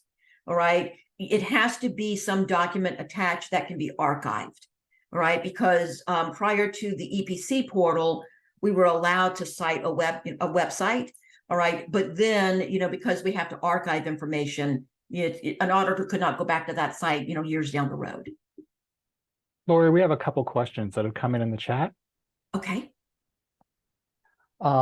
Lisa Murray asked, our category 2 pre-discount request will be less than $3,600. Will we still need to file a 470 for the category 1 service for a data plan for the bookmobile hotspot? I think the answer is yes. Am I right? It's the pre-discount amount has to be $3,600 or less, not the discounted amount. Okay. Did I hear you right? Well, she says her category 2 pre-discount request, but then she's asking about category 1 service. So I think those are separate. And yes, she would need to file the 470 for her category 1 service, right? Yes. So if we look at the pre-discount amount, okay, not the discount amount under Cat 1. So again, make sure I heard correctly. So yeah, Lisa, if it's 2 separate things, Cat 1 versus Cat 2. So if you look at, say, for that hotspot, what's that monthly recurring cost? It is the annual cost less than $3,600 in that case, and it's per location. All right. Okay. So 1 hotspot per bookmobile. We have another question. Nancy from Defiance is asking, if we use CABIO, do we need to file an RFP for a cellular data plan for a kiosk? Yes, two separate things. Two separate things. So you would have a 470 for the kiosk, and then when you file the 471, you'll have two funding requests, one for the CABIO and one for the hotspot. Okay, thank you. Okay, you're welcome. And I apologize. With E-rate, it's almost, or at least for me anyway, it's almost never, a simple yes or no answer. All right, but thank you for those questions. Now, I mentioned that, you can impose restrictions. So if you're looking at equipment, you can say that your preferred, make and model, say, of access points.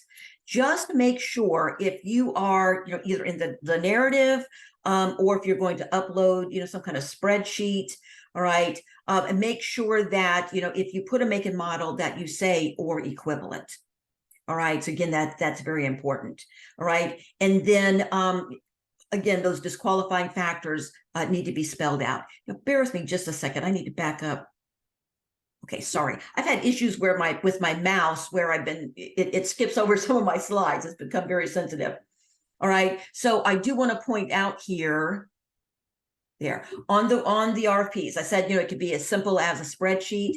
Here's a sample for category 1. All right, now this says schools, right? Pretend it says branches.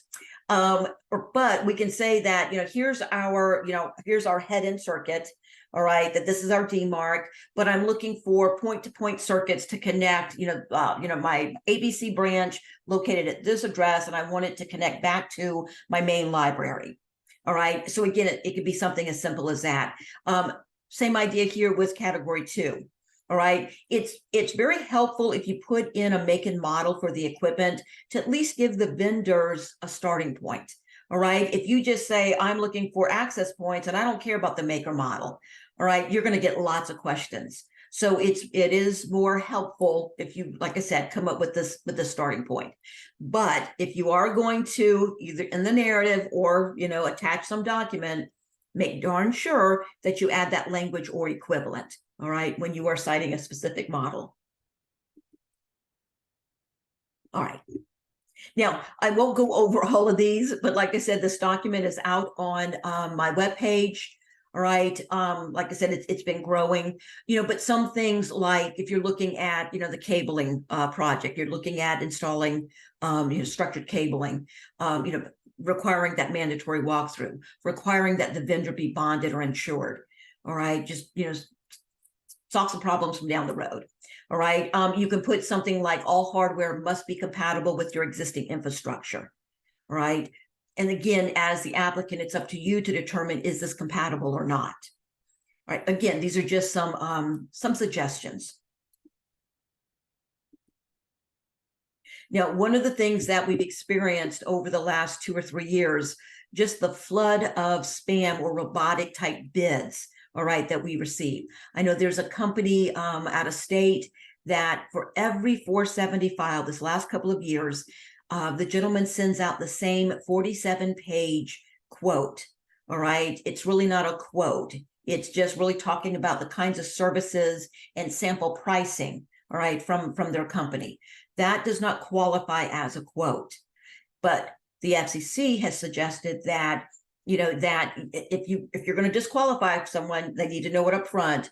So they've suggested the language, that a spam or, and or robotic response will not be considered a valid bid, all right, and will be disqualified. Now, if you do get those type bids, while you're not going to include them, if you're disqualifying them in your bid matrix, keep those bids in your files. Should you get challenged down the road, you can show that, this really was a spam or robotic bid, all right? Just keep those in your files. All right, but again, you can also state your preference. Do you prefer in-state or local vendors, previous experience with the vendor? All right, any of those preferences or disqualifying factors, you'll put those on the 470. And again, this is all out on my resource page.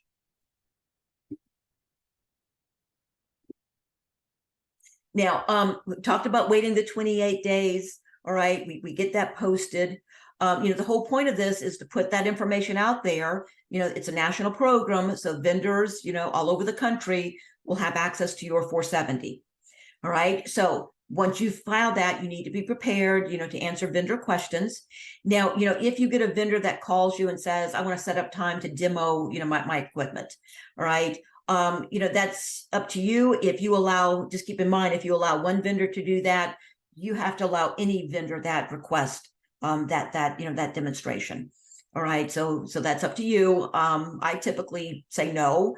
All right. Because again, you could be spending lots of time doing that. And you want to make sure that you treat all vendors, fairly and open. All right. Now, I know this may sound silly, but we've had this happen. You may know in your head that you're happy with your current service, the current provider, and you'll probably want to continue with them. All right. Do not tell a vendor that. All right. Do not say that we're going to just stay with our current vendor. All right. That can get you into a lot of hot water. Now, we are allowed to have what we call pre-bid meetings with vendors. So let's say you're looking at upgrading your equipment, that connectivity hardware, but you don't even know where to start. So you can have a vendor come in, walk through the building and make suggestions, all right, as a pre-bid meeting. But once the 470 is filed, all right, you would not give preferential treatment to one vendor over another.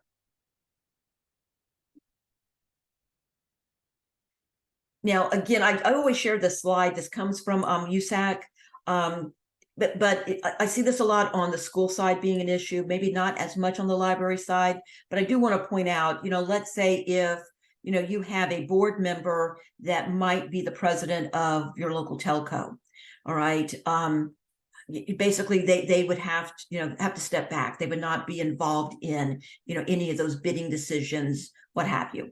All right, you cannot have those relationships that would cause a unfair influence. So after the bid date, now this is something else that the FCC has suggested. All right, stating on the form 470, what's the deadline? We have always used what we call the allowable contract date, which is the 29th day as our deadline. All right. But, we've had some vendors say, well, on the 32nd day, all right, after you file that 470, here's my quote. And for, an applicant to say, well, nope, sorry, the deadline was on the that 29th day.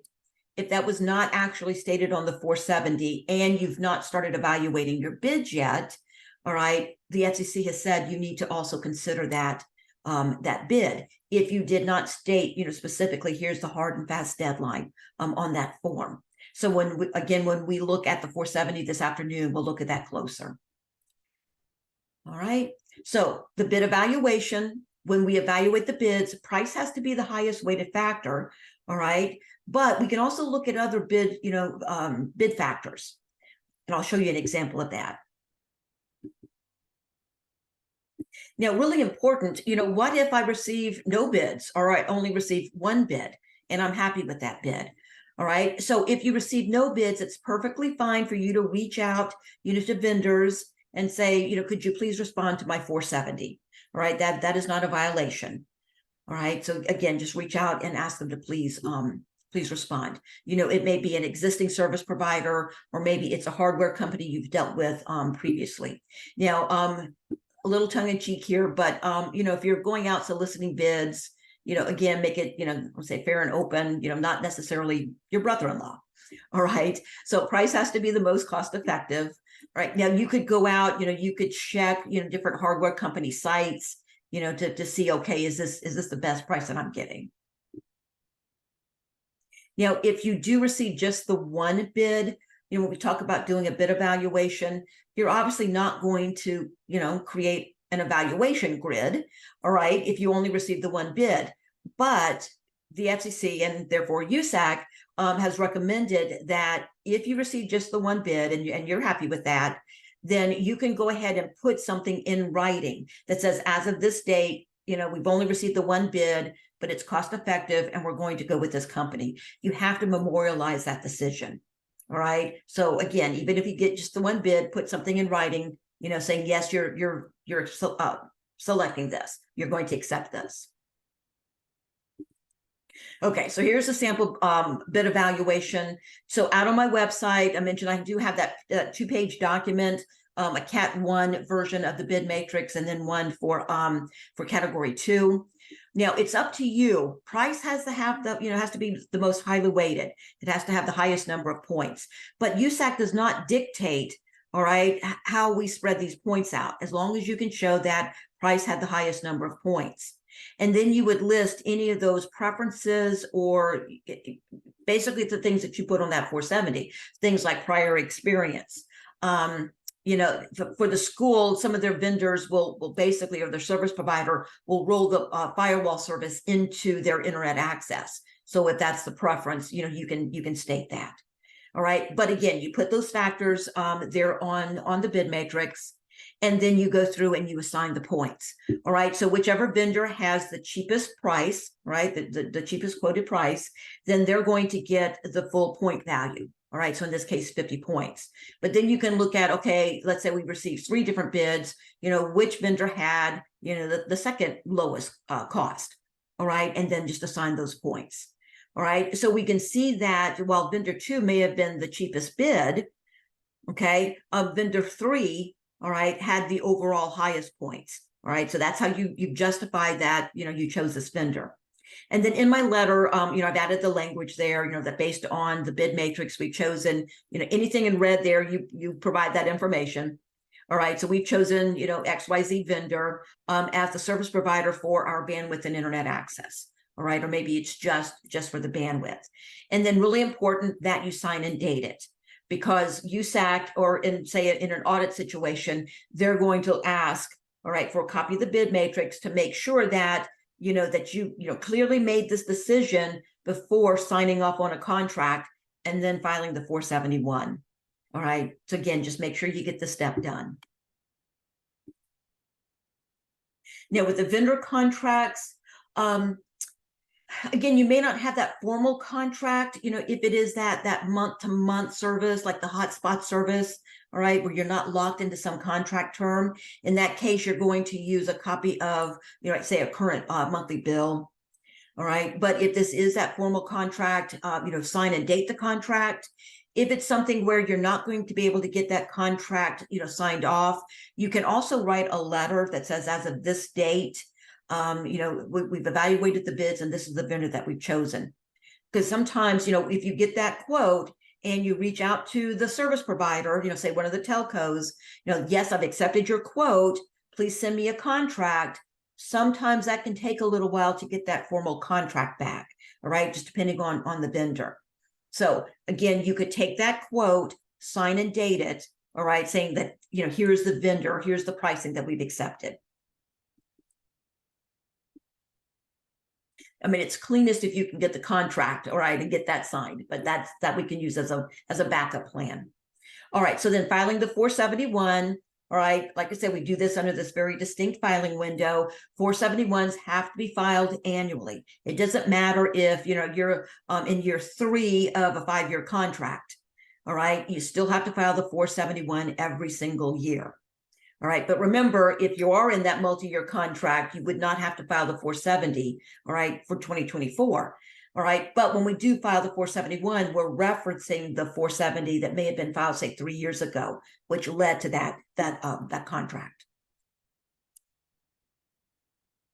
All right. Now, funding request, when we file the 471s, you may have multiple category 1 funding request on the same application. That's fine. You may have, for the bandwidth to your branches from your local telco, you may have the hotspot, say, from your cellular company. Again, you can have multiple funding requests under the same category of service, all right, on that 471 application. Now, in January, February, I do another round of training specifically on walking you through the 471. Of all the applications, that one is the most complicated. All right, so Christine and I will get together to schedule that date. All right, I think we've already covered all of this. Now, I mentioned them. I will point out, though, that I mentioned that on the 470, you can put both category 1 and category 2 on the same form. When we talk about the 471, if you are applying for Cat 1 and Cat 2, that requires 2 separate forms. All right, again, just for planning purposes. Now, again, once you file the 471, we go into that review. And reviewers can ask about just about anything. You know, if you change your square footage, they're going to ask for verification. If you add a new bookmobile or a kiosk, right, you get a new entity number, they're going to want verification of that. All right, so again, lots of different questions. You want to just be prepared. They'll send you an email if there is a question in the portal. You'll get an email letting you know that there's an inquiry out there. You go into Epic, all right, and reply. Now, when they send you that, they'll say you have a deadline, all right, it's within 15 days, but within the portal, if you need more time, you can ask for a one-time extension, and they'll give you 7 more days. If you need more time, those aren't always guaranteed that you'll get those, but work with your reviewer. Now, the last bullet here, just so that you know, the FCC has required USAC to notify us if something is going to be denied or reduced. All right, so let's say you apply for that firewall appliance and it's not fully eligible. They may reach out to say, you know, this $10,000 appliance, you know, $1,200 of that is not considered eligible.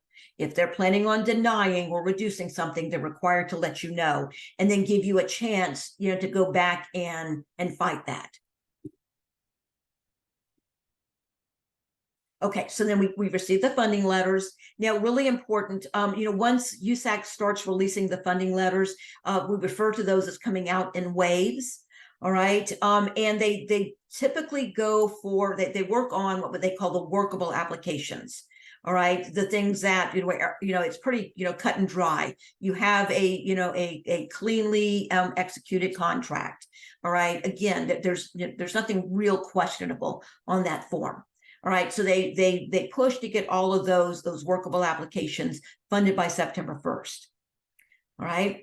Once you get that letter, you will receive an email. All right, it's sent to whoever's listed as the contact on the 471 and the account administrator. All right, if it's, you know, 2 different people. All right, so you receive an email letting you know that, you know, here's your funding letter, and it's in a really nice PDF form, very easy to read. But look it over carefully, because if something was denied, maybe you missed that. All right, something was reduced. You have 60 days from the date of that funding letter, the date it was issued, to file an appeal. Now, if something was denied, you appeal first with USAC. If they come back and, you know, they stick with that decision and they deny the appeal, then you can appeal with the FCC. All right, but really stress that 60 days from when the letter is issued, because I've heard from applicants, maybe they don't get around to looking at their funding letter until a month later. All right, or even after that 60 days. It's the date that the letter is issued, not when you finally get around to looking at it. All right, check it over ASAP. Okay, so once we receive the funding letter, then the next step is filing what we call the Form 486. The purpose of this application is, first, it informs USAC that you started the service, because we do this months in advance. All right, they ask for this, you know, this confirmation. The other big purpose of this is where we indicate whether we're CIPA compliant or not. All right, now the deadline to file, this one is a little bit of a moving target. It's based on the date of the funding letter or the service start date, whichever is the later date. All right, so the majority of funding letters for 2023, those were issued in April, May, June timeframe. All right, so any funding letter issued prior to July 1st, we all had the same deadline, 120 days from July 1st, which made that October 29th. All right, but let's say you didn't receive your funding letter until, let's say, September 1st. All right, so then your 120 day countdown would start with September 1st, even though you went ahead and started the service back in July. All right, you started the service July 1. The countdown starts when that funding letter was issued, if it's after that July 1st date. Okay, so to be CIPA compliant, it basically means simply that you are filtering the internet. Now, when we talk about filtering, some of you may already be doing this. you're already doing some level of filtering, but still think that you're not CIPA compliant. All right. So the FCC says in order to be compliant, you have to filter for pornographic or obscene depictions. All right. Now, as far as obscene depictions, that's a local choice how you define that. All right. So again, it's filtering for pornographic content, as well as obscene depictions, however you define it. And here we're talking about minors. Adults can have a bypass, but you still have to filter for the pornographic content. All right. Also having an internet safety policy. Most of us, we have this, like on the schools, it's under the student, acceptable use policy. On the library side, you may also have a patron acceptable use policy, that says, here's the rules, using our computers, using them appropriately, not hacking, not maliciously causing damage. Done. All libraries do have an internet safety policy that was established when Oakland first gave library services. We are required to keep that on file. So if you've updated it in the last couple of years and haven't sent it to us, please do that. But yeah, I think that's the only thing I wanted to add. And I had put in the chat earlier that Oakland does require every library every year to sign their letter of agency and tell us whether you're CIPA compliant or not. If you have questions about that, just reach out to us. We'll be able to help you. Thank you, Don. And Don, have you sent those out, the letter of agencies and the 479s? Yes, I did that a couple months ago, and we've started to do follow-ups with the deadbeats who haven't done it yet. Perfect. Yes, this has always been an annual thing. This is something Stephen Hedges and I work with, and now Don and I. The reason you may start getting really pushed in the back a little bit is we cannot file the 471 for Oakland for your the head-end circuits until that 479 has been received. So thank you. All right. Now, schools have the requirement of educating minors on basically appropriate behavior online. Libraries do not have to conduct that training.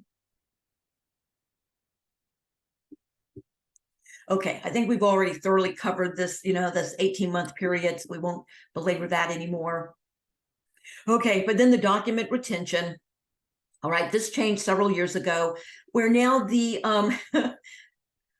we have to keep everything for 10 years, all right? And it's from the last date to receive service. So that may actually calculate out to a little more than 10 years, all right? So again, we have to retain that information. And it's everything from, any, pre-bidding, documentation, the bids received, both winning and losing, copies of the contracts, all right? The application process, the invoices, all right? We talked about that, asset inventory. All right, again, 10 years is the document retention period.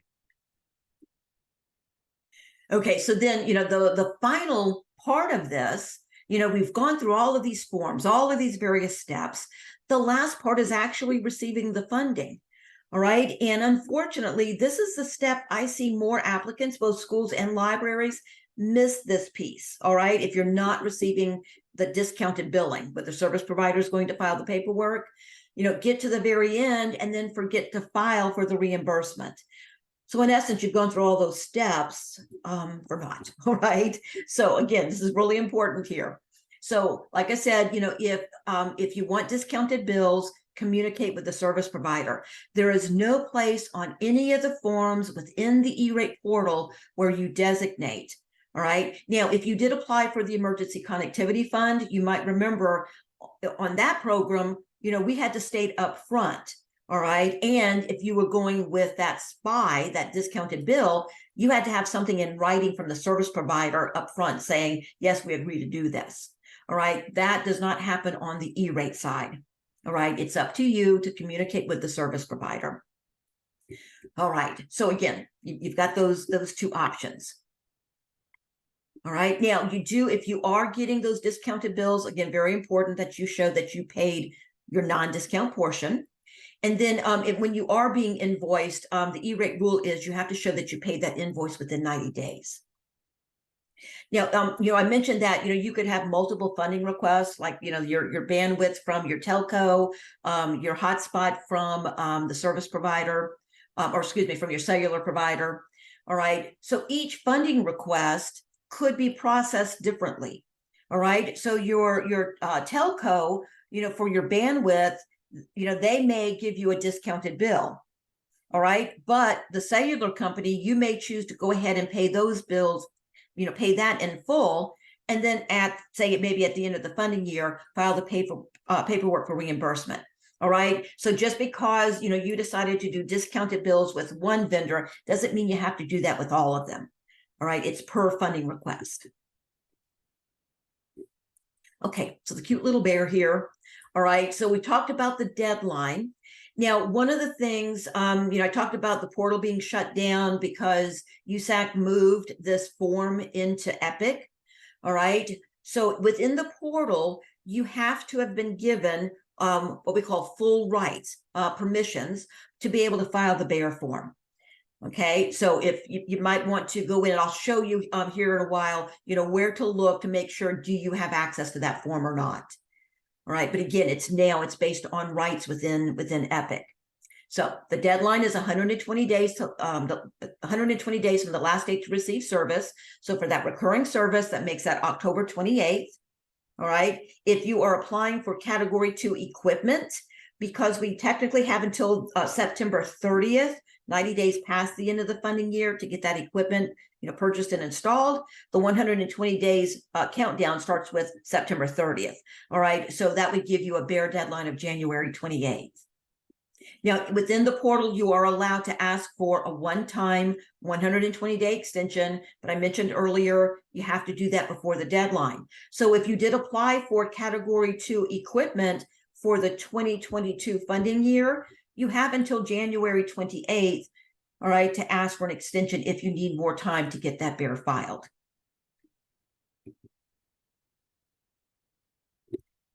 Now, USAC does review the bear forms.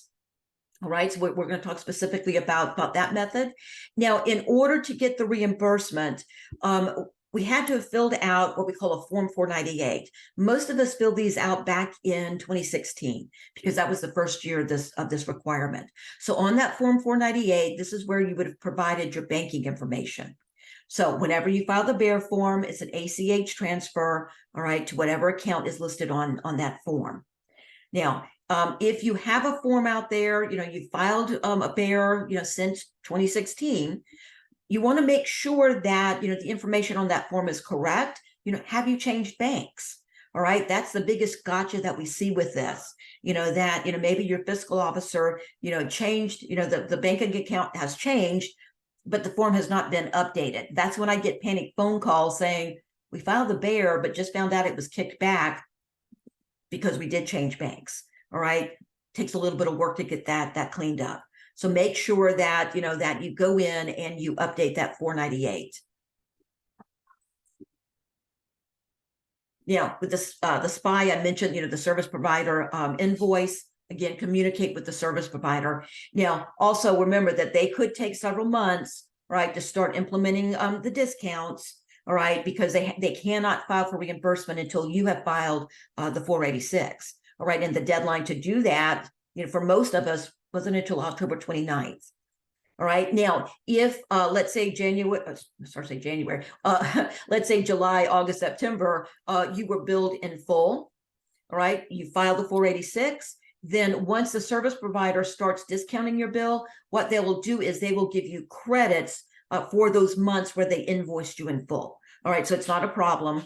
All right, you just may wind up, with several bills where you don't owe anything. All right, but again, they should go back and give you, credits for the months that you did pay in full. Now, this is a document that I share every year. All right, the timeline checklist. It's a good way of keeping track of where you're at in the process. And it's a document, folks ask for every year. Let me just see how we're doing on time here. All right. As soon as we get the deadlines, as soon as the FCC announces that, I will go in and update the form. All right. Plug those dates in. But again, it's just a good checklist. You know, where am I at in this process? Especially when, you know, we typically are dealing with up to 3 different years at any given time.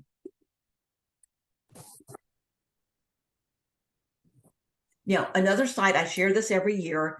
It's a good site that you can go to, you know, if you want a really quick snapshot of where you're at. All right, you know, did I get all of my 486 forms filed? You know, were all funding requests, you know, referenced on a form? Did I get all of my, you know, funds for the previous funding year? All right, so if you go to e-ratecentral.com, E-Rate Central, they're a national consulting company, but they put this out here, you know, free for everyone to use. They do not collect, you know, any kind of contact information. All right, but it really is a good resource.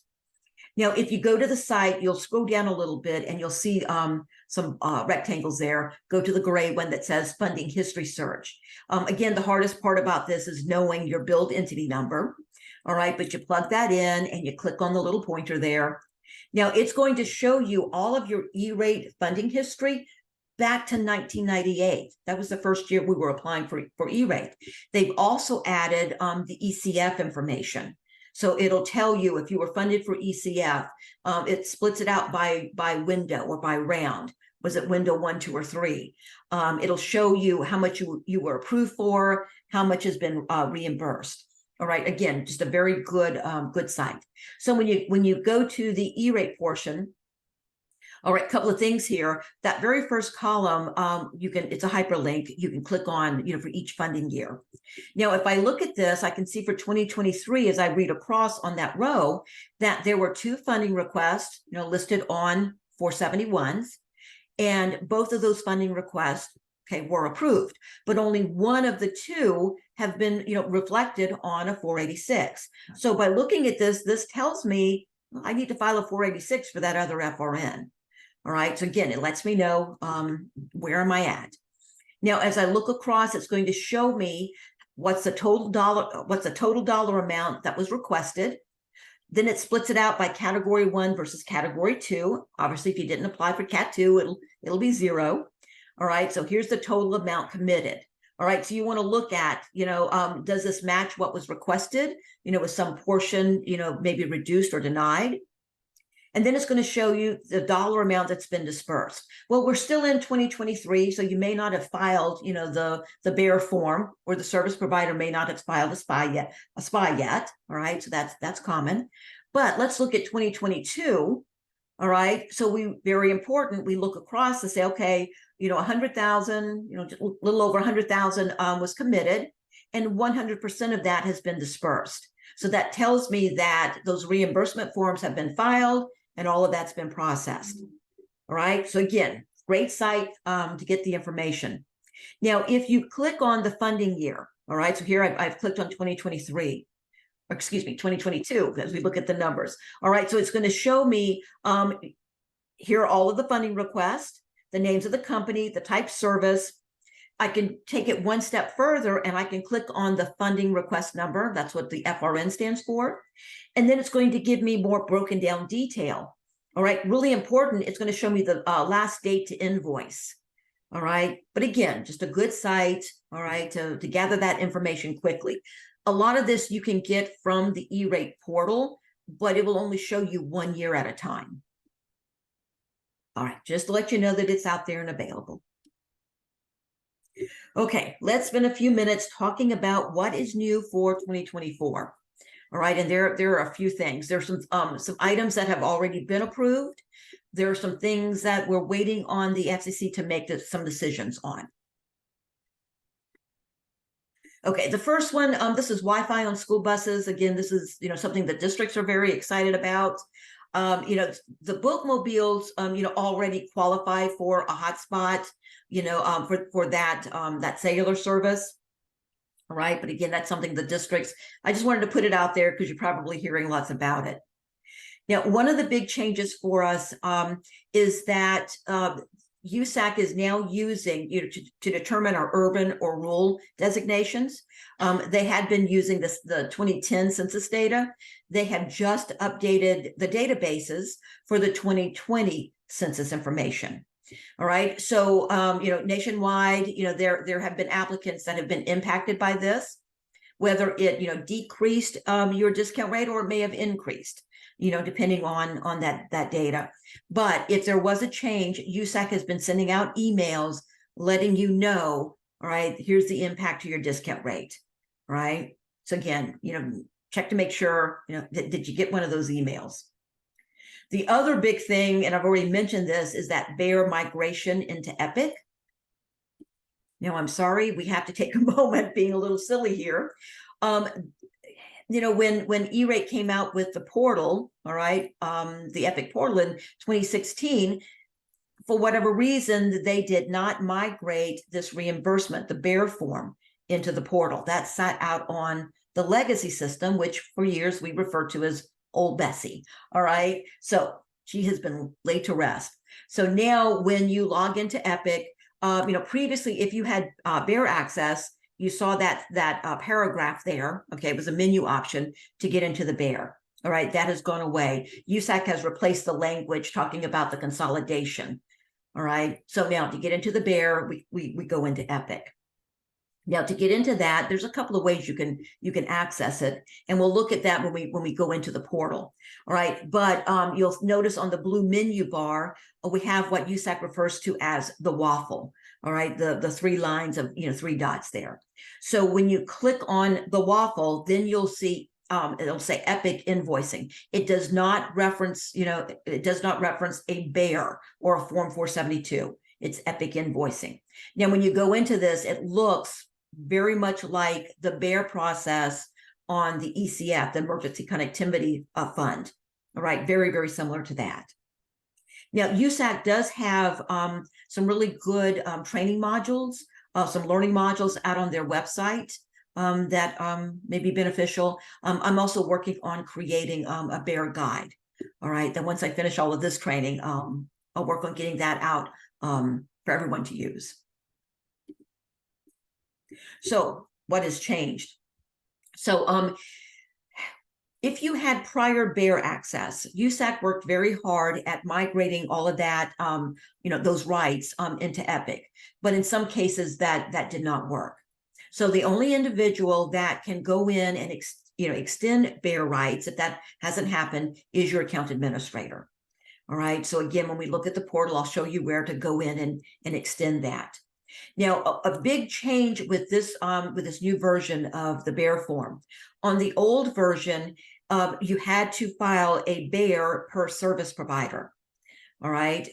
With this version, that has gone away. So if you have a BEAR, you need to file for your telco, for your bandwidth, an invoice that you need to file for those hotspots for the bookmobile. You can put all of those funding requests on the same form.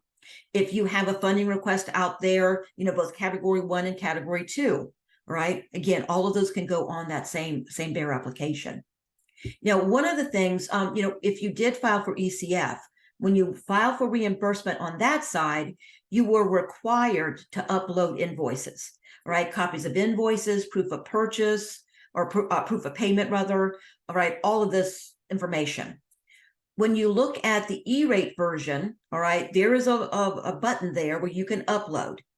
The recommendation is don't upload, all right? Wait for USAC to ask for a copy of an invoice, because you may wind up uploading something, maybe that isn't correct and lead to more questions, all right? Wait for USAC to ask for those invoices.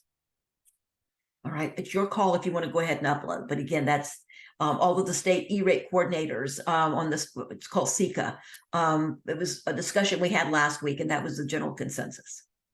All right, now in this portal, we will get real-time status reports by funding request. So, have I, put a BEAR out there, but I haven't submitted it yet. So it'll be listed incomplete. Has it been certified? Has it been processed? All right. Has it been canceled? So all of that, real-time information is is listed there. Really important. We now have the ability to see the date that the BEAR was actually paid. On the old system, that was something we would not know. There's a lot of error checks in place. So if you put in an incorrect date, if you put in more funding, or a higher cost, than what was originally approved. Again, lots of error corrections there. Now, if a reviewer does have a question, because this is now in Epic, it's going to be handled very much like ECF, where you'll go to the communication tab, you'll see the questions, you'll provide the information. Now, one of the things, keep in mind that any bears that you filed, that you submitted out on the legacy system on Old Bessie, that information will not be moved into this new version. So if you need a copy of a previously filed bear, you'll have to call USAC, call the help desk, and ask them to send you a copy. All right, because there was no way for them to port over those older bears. One of the things that we're seeing right now, so don't be surprised if this happens to you. If you filed a bear on the legacy system, pretty close to the deadline, if it was not processed yet, all right, approved and paid out, USAC has started reaching out to applicants, asking them to go into this new bear, this new bear form and resubmit it, because they're having issues moving those in, or those, bears that haven't been, processed yet, moving those into this new system. All right. Now, when they call, they are referring to it as, can you, basically resubmit the invoice. I got a call from an applicant saying, well, I didn't send them an invoice. All right. They're simply referring to the bear form itself. Christine. So just to clarify that fourth point there, you can upload vendor invoices. And I'm looking at your slide, and there it says it's a good idea to do it for C2 items, but you're saying maybe wait until they ask for it for other items? Yes, I would wait, because again, you could, it's more common for USAC to come back, and if you apply, you file for reimbursement for internal connections. All right. So they may come back and say, okay, send us a copy of an invoice to verify that you're buying the, that you bought the equipment that was requested on the 471. Okay. All right. So, it might make sense to go ahead and upload the C2 for internal connections. All right. But it's not required. Okay. Okay. And after the slide was created, it was, well, maybe. Okay. So I will go back and update my slide. Okay. Okay. Yeah. So it was the discussion we had after the slide was created. From what we're seeing, maybe it's a good idea. Just wait. Just wait. Because with a lot of the internal connections, USAC will just go ahead and process without asking for the invoice. Okay. So if folks are taking notes, scribble that out, and the latest, greatest information is just wait. Okay. Yes, and I apologize. No. Thank you. Thank you. There's a lot of info here, and this is brand new, and we're learning as we go. Yeah. So thank you for bringing that latest knowledge to us today. We really appreciate it. Because right now, some of it feels like it's changing daily. Very similar to when ECF was announced. It was as questions came up, the FCC issued FAQs. Almost it felt like on a daily basis. All right. So a lot of this is brand new. There are some things that they are yet trying to decide on. It's going to be a lot of updating. In fact, I'll go ahead and I mentioned this to the school applicants in the last couple of days of my training, that some of this may not be decided, say, until December, January timeframe. That, as we get more information, I'm going to start scheduling, some E-rate update sessions that will be about an hour, 45 minutes to an hour, as we're getting more information, especially lots of questions on the Wi-Fi for buses, lots of things yet to be decided. All right. But there's also some things that would impact the library side as well. All right. So we'll be doing those update sessions. Yeah, so if it feels like there's a lot going on in E-rate, and it seems like there's lots of the new information all the time, that's because there is, right? There is. There really is.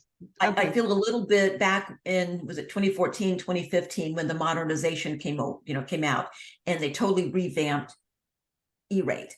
And I felt like I was a walking target.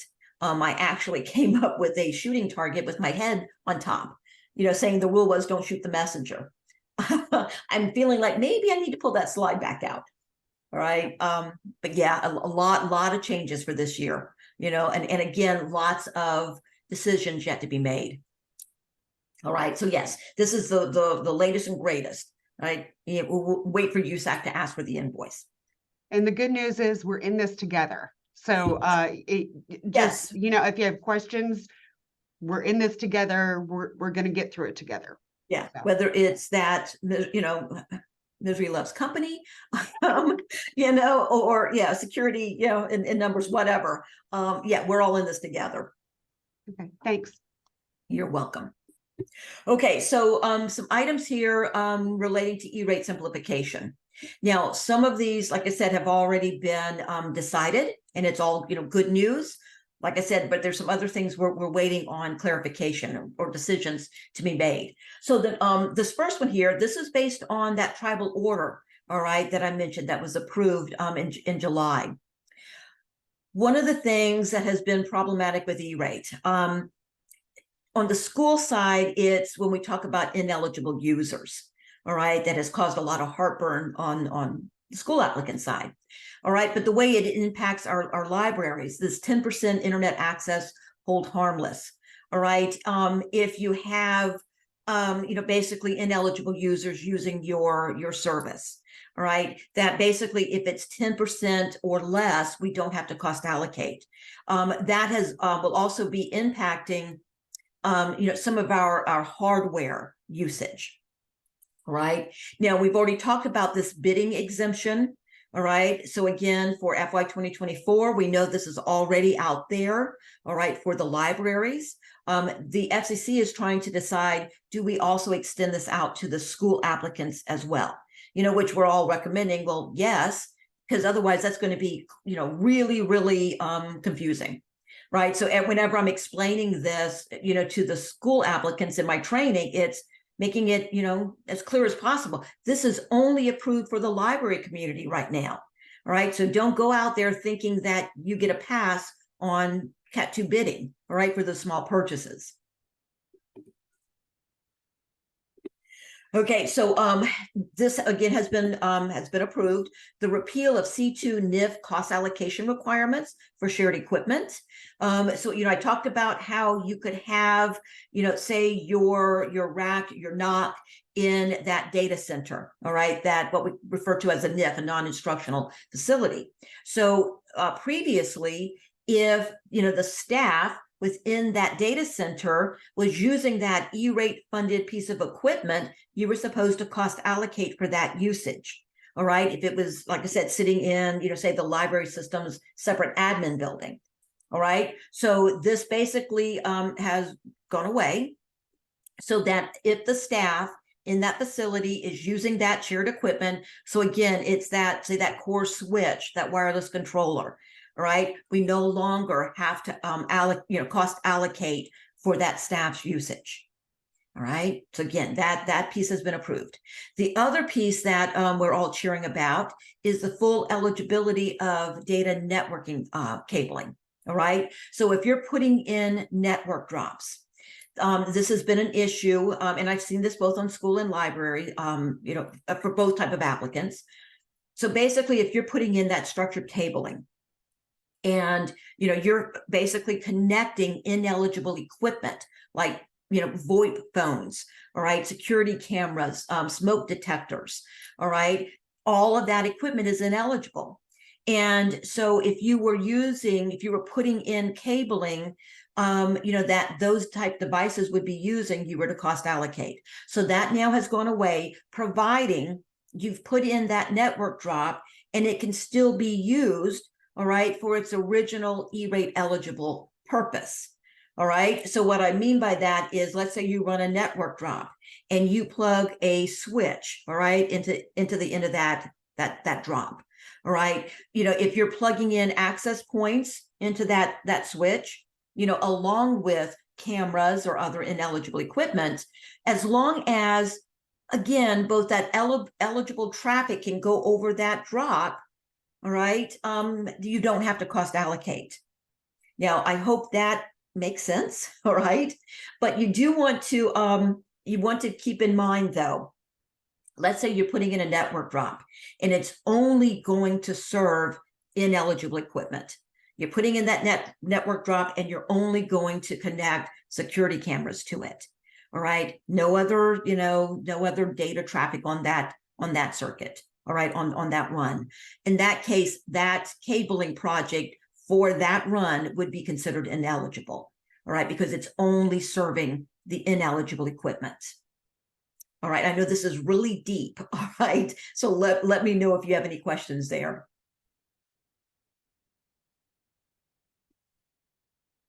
Okay, so some further E-rate simplification. So right now, it's called an NPRM or a further NPRM, all right? So it's a notice of proposed rulemaking. So the FCC is looking at, how are some other ways that, we could, further simplify the E-rate process. Here are some of the things that they're looking at or some suggestions that have been made. All right, because this is a little bit of a back and forth, reply period. And then, we can go in and make comments, based on what other organizations have suggested. So like CIPA, the State E-Rate Coordinators Alliance, we came out with a document making some suggestions. All right, so here are the biggies that we're looking at. Number one is having multiple internet providers. Now, we don't know, would that include, like some type of redundant service? All right, but again, something that we're asking for. Mid-year bandwidth increases. So, I mentioned that, you could have a contract that states within the contract that you can upgrade your bandwidth during, like in the middle of the year, in the middle of that term. All right. So, if you have to upgrade, let's say you file your 471 and you're at 100 megs. All right. But then, let's say 6 months into the funding year, something happens where you need more bandwidth. Your contract may allow you to increase. Let's say you go up to 500 megs. All right. The contract may allow you to increase. All right. But you're only going to be funded for that funding year based on what you put on that 471. Right. You're not going, E-rate would not cover the difference, even though the contract may allow you to do the increase. Okay, your funding is based on that original request when you file that annual 471. So what we're asking, and again, waiting on a decision, as far as being able to go in, file basically an upgrade and say, okay, here's our upgraded cost, and get E-rate to cover, all right, that new monthly recurring cost. So again, waiting on that decision. Basic maintenance simplification. I talked about how difficult it is, right, to not so much file, the request for basic maintenance, but it's getting it reimbursed. All right, we're asking the FCC to make basic maintenance more equivalent, the way they handle those license, the right to use license. All right, so if you really are going with just that most basic maintenance, that level, just like with the license, where if it's a 5-year contract where you can pay, for the full 5 years up front and go ahead and get reimbursed. All right, to make that, equal to the right to use license. Here's the biggie. All right. And I think this may be a go, if I had to guess. All right. But they're looking at, do we eliminate the form 486? And if they did, we're all doing a happy dance. When we filed for ECF, there was no requirement for a 486, all right, because the FCC added those CIPA, compliant questions on the 471, all right? So we asked, well, why can't you do that on the E-rate side? And it would just make more sense. On the 471, we state, here's the date our service will start. Now, if something happens where that service starts later, there are some other E-rate forms that we could file to say, okay, for whatever reason, this started late, but that does not happen often.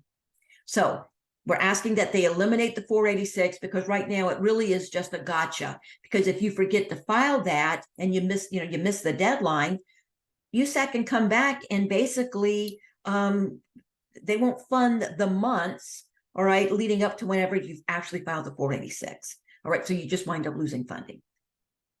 Cardinal changes right now, if you file a 470, if you make any change outside of changing like the nickname of the form or the contact information. USAC considers that a cardinal change. So if you have to change an address for one of the buildings, if you realize that, you, instead of, 100 APs, you needed 105, basically that is changing the service request somehow. All right. So if you make any of those changes, that reset your 28-day waiting period, and USAC recommends that you just go in and refile the 470. So again, looking for some simplification there. Wiring between buildings. Again, I don't see this so much on the library side. It's more on the school side, where if, let's say, in a school district, they have a high school and say their middle school, maybe, physically on the same campus, and they want to run fiber to connect those two schools. Currently, because they're defined as two separate schools, all right, that has to come out of category 1, like that self-provision fiber, and it's more complicated, all right, more scrutiny to get that approved. So we're looking at, can they just request that under Cat 2 if they have the funds in the Cat 2 budget? And the other piece I've already mentioned, where we already have the approved bidding exemption on the library side, asking that the FCC, extend that down to the school level. So again, just some things that are being considered. Now, the looking glass, right? If I had a crystal ball, a few things that being considered. It's been very, very busy the last few weeks. The FCC has released several, those NPRMs, the notice of proposed rulemaking. All right, so there is that cybersecurity that I mentioned. It's a 3-year, pilot for cybersecurity. And this is not going to be considered under E-rate. So the document, actually, the NPRM just came out on Monday. I printed out a copy. It's 74 pages long. I haven't had a chance to really go through it yet. All right, so more information will be coming there. We have no idea, what this is going to look like. The other piece of this, they also released the week before an NPRM about a hotspot lending program that will be within E-rate. All right, very similar to ECF. So they're looking at, for students, within the school district to take a hotspot home, as well as library patrons. All right, this one probably will take a while. There's no way they can get this in place for 2024. All right, but with ECF ending, all right, like that round 3 is ending this coming June 30th. So they're looking at, can we extend this under E-rate? All right, so again, that's another NPRM out there where the FCC has asked lots of questions. Should we do this? What should it look like? All right, so again, more information to come. Now, you may have heard over the last couple of years, there's been a lot of talk about a bidding portal. That has not happened yet. Still, being talked about. It has been languishing a little bit. All right. So what had been proposed is that the FCC come up with a bidding portal instead of vendors, service providers sending us quotes directly, that they would have to upload them within a portal. All right. So again, no decision there. Nothing's been done with that. All right. Still in process. Now, this piece on the E-rate payment in SAM.gov. All right. This is another one of those biggies. So, if you did apply for the Emergency Connectivity Fund, right, we were required to register at SAM.gov, all right, and basically get what's called a UEI, a Unique Entity Identifier, all right. So currently, E-rate does not require that SAM.gov registration, but we have been told that it's coming. They're looking at possibly next fall. All right. But again, with no hard and fast date yet, but we do know that it's going to be coming. All right. So right now, I mentioned that when you receive your, if you file a BEAR form, you receive your reimbursement based on the banking information that's on that 498. All right. So while E-rate does not require the SAM.gov registration, if you have to go in and make a change to your currently approved 498 form, you need to change your banking information. If you have to make a modification, USAC has already added the UEI field on that 498. So if you have to go in and modify that form, when you get to that field, you have to plug in that number, that UEI number. All right. If you don't have a UEI yet, you have to get out of the form, go to the SAM.gov, go through that whole process and get that number. All right. Because otherwise you won't be able to update that 498. All right. So again, if you've not applied for, the UEI yet, if you've not applied at SAM.gov, strongly recommend that you start that process. Now, also remember, when you do apply at SAM.gov, this does require an annual renewal. So you may have gotten that number, but if you've not gone back into the system, to renew it, again, you could not plug in that number on an, if you're updating your 498 until you go to SAM.gov and do that renewal.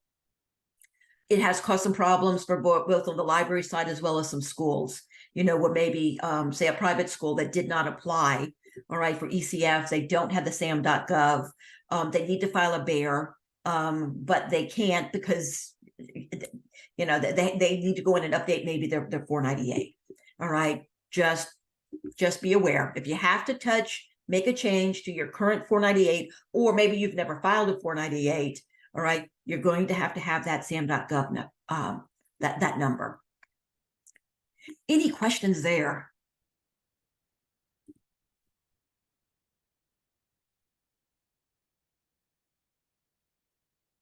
Let's see, Christine, it is 11:52.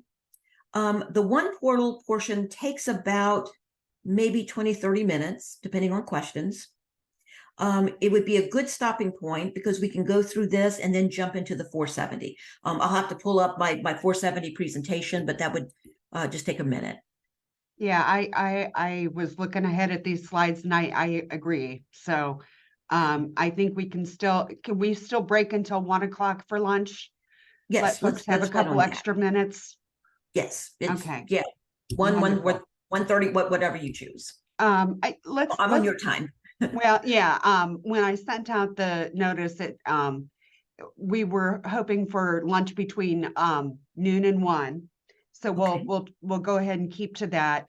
And then if we have some found time at the end too, or extra time for questions, that's great. We'll go from there. But I think we'll stop the recording and see you all back here at 1 o'clock. Excellent. All right. Thank you. Thank you. Enjoy your lunch break. Thank you, Christine.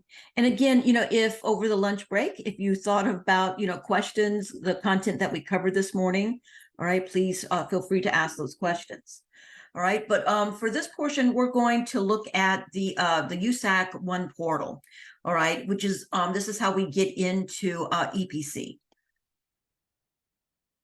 Now, when we go to the usac.org/e-rate, when you go to that hyperlink, you're going to see the button there for sign in. So if this is, new to you, when we sign in, if you've not been in the portal for some time, within like the next, the last 45 days, chances are your password has expired. All right. So it's just a standard process. You click on forgot password. USAC will send you an email with a link that you can go in and create a new password. All right. So don't be surprised by that. All right. So your username is your email address. Now, when you click on, you have to click the box to accept. Then it's going to prompt you. You may have set it up to receive a multi-factor code by text. The default is to receive it by an email, but the portal does use multi-factor authentication. All right. Now, as far as browsers, I know we've had some issues if you're using Firefox. Chrome has been very, very stable. All right. Again, it's just depending on the browser. Edge has seemed to work well. All right, but just know that some browsers, if you put in the multi-factor code and it basically loops and prompts you for, to get a new code, if it does that repeatedly, that means that you're having a browser issue. All right, so try a different browser. All right, so once we do, basically complete that login process, this takes us to what's called the One Portal. All right, so this is where you're going to see the EPIC, E-Rate Productivity Center. Now, it looks like it presents like paragraphs, all right, but they're actually menu options. Now, at the very least, you will see EPIC and then also ECF, the Emergency Connectivity Fund. If you had Bear access to the legacy Bear, you will also, they're right in the middle, all right? You'll see a box there, but now it's just all text, all right? It's not an active link, just talking about the Bear consolidation. So for this portion, we're going to click on the E-Rate Productivity Center. Now, when you log in, it takes you to the page that's called the landing page. All right, this is basically your E-Rate homepage. Now, when you look at this, the question I get often, it's how do I know if I'm the account administrator versus, just a full rights user? The quickest, easiest way to know that, are you the admin or not? If you look in the upper right-hand corner, there are some shortcuts, right, for the various forms and appeals and so on. But if you are the AA, you're going to see manage users, all right? Because I hear lots of folks say, well, it says manage organization. That just means that that you may be a full right user. But if you don't see manage users, you are not the account administrator, okay? You do not have those admin rights. Now, again, I mentioned this earlier today, the fact that this is where we file all of the forms. Now, when you look at that in that upper right-hand corner, you're going to see all the various applications, except for that form 498, because that form includes banking information. It's a little buried, all right? They're not going to make it, front-facing, easy to get into. So if you have rights to the form 498, all right, based on whatever rights were set up for your user account, then, and you have, there is an approved 498 in the system. If you need to go in and make a change to that, just real quick, where to find that, if you click on the blue menu bar where it says records, and you're going to see a number of options there, but you'll see FCC form 498. When you click there, you will see basically your approved version of the form. So you can click on that and then you can click on modify. All right, but again, that's where you find that form.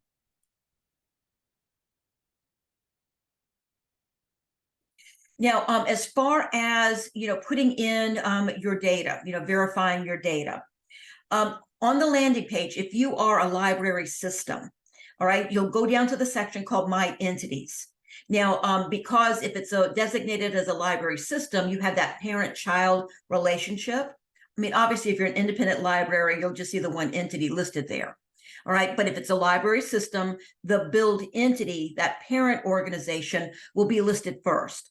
And then each of, whatever entities you have in the system where there has been an assigned entity number. All right, so each of the branches, your bookmobile, a kiosk, all right, any location, all right, that has an entity number will be listed underneath the bin. Now, if you click on the bin, all right, in that list, and you scroll down to the bottom of that page, all right, this is where it's going to show you the sum of square footage for all of your branches. So again, you want to look at that number, look at, does that overall number look correct? All right, and again, it's just a total of the square footage, whatever's reported for each of the sites. All right, so again, look at that number. Is it correct? If not, then you would need to come back to the landing page and click on each branch location, all right, and then you can modify the information there. But again, if you're applying for Cat 2, make sure that that square footage number is correct. Now, just a few more, some things that we look at, where do I find it in the portal? All right, once you click on your build entity, all right, it's going to give you the summary information for your library system. All right, so it'll have the library system name, the physical address. It's also going to list who's the individual that's designated as the account administrator. All right, so again, you can look at that name there. And if you do not have access to the portal, maybe you've had a change in staff. That's something that either, I or Christine can log into the portal, all right, and find out who is listed as the account administrator.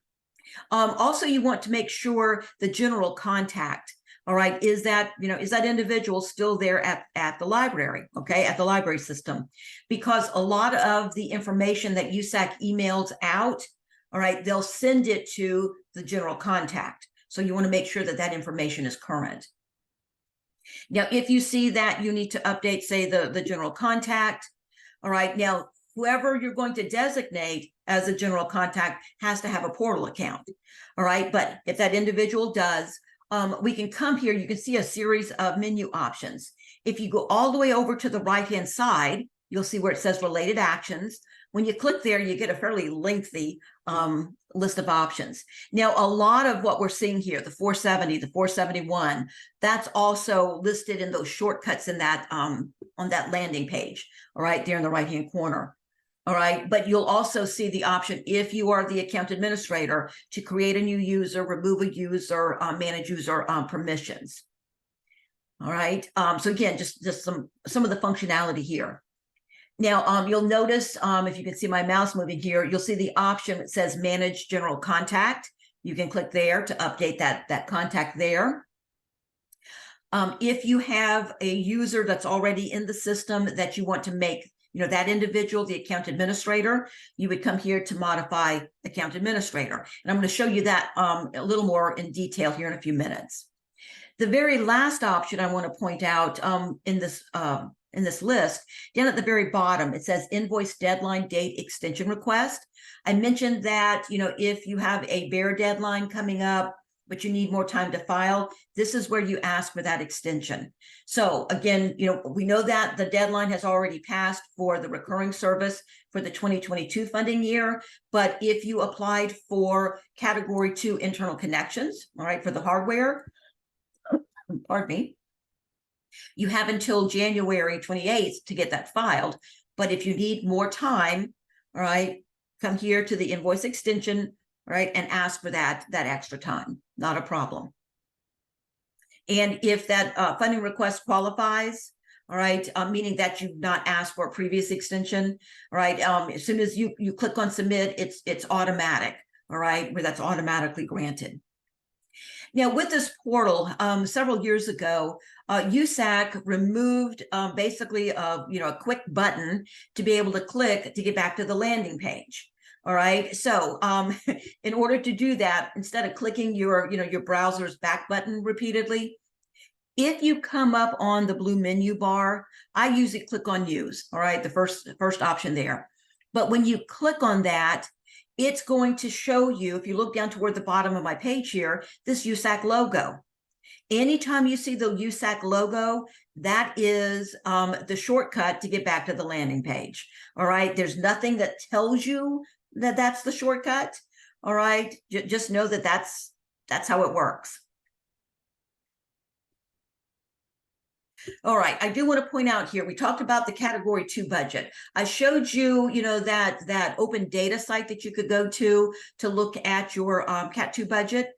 You can also do this within the portal. All right, so again, the whole purpose of this is just to show you where to find things, all right, within Epic.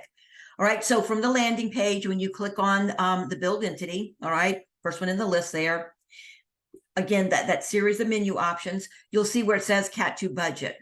When you click there, you'll get basically a button that says Get Cat 2 budget. All right, so you have to click a second time. Now, once you do that, then it's going to show you, here's your budget for 2021 through 2025 funding year. Now, as we scroll further down, you can also go in and look at your information prior, basically 2016 through 2020.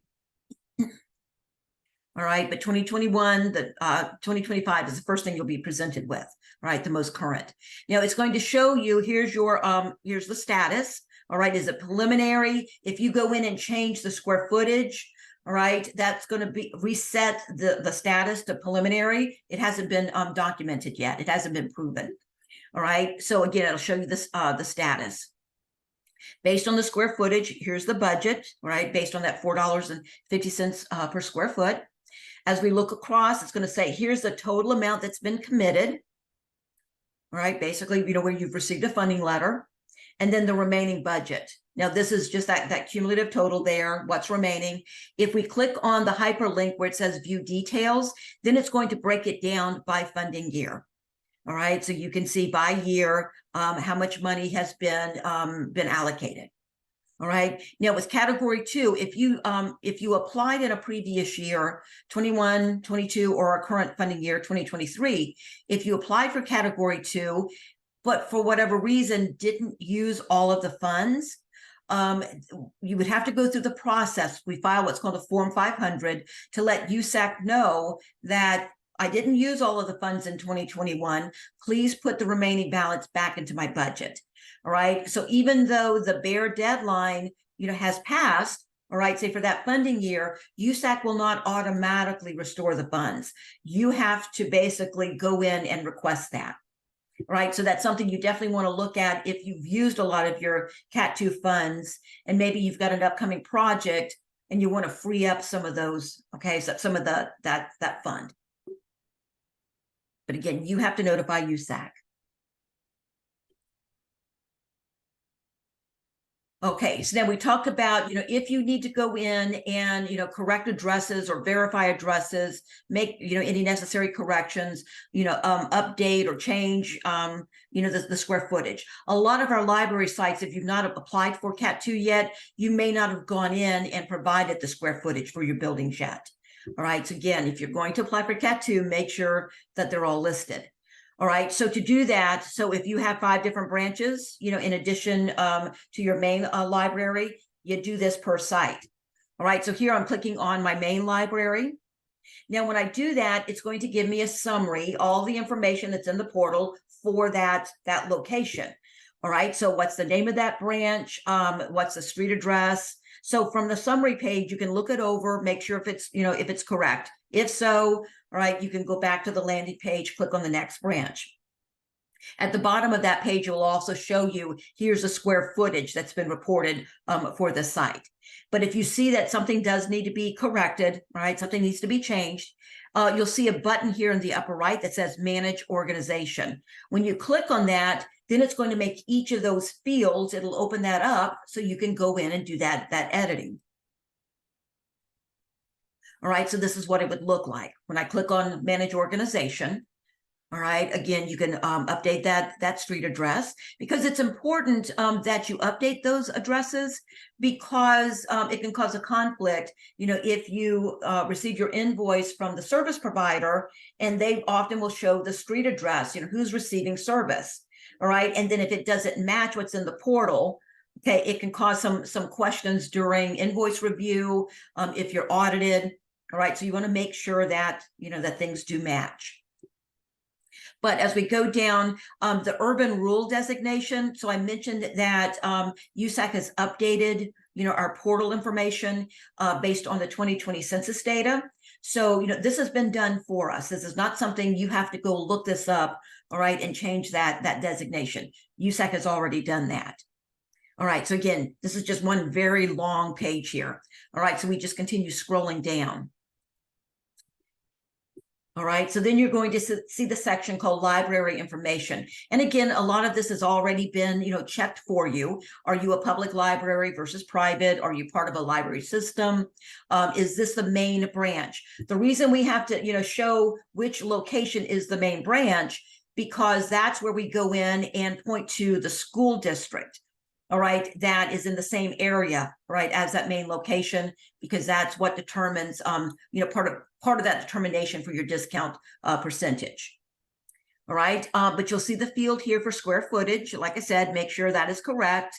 If not, go ahead and update that. It will ask for your locale code. All right, so you can provide that information. All right, but again, for most of us, this has already been set, so you wouldn't need to change anything here. All right, as far as the school district. All right, so once you do your updating, go ahead and click on Submit. Now, it will probably come back and say, give us a nickname for this modification. All right, you can name it, square footage update, whatever. All right, it's user defined. All right, but we do have to give it a nickname. All right, so for the libraries, for the schools, it's a little more complicated, where they have to go in every year and update the student enrollment and the free reduced counts.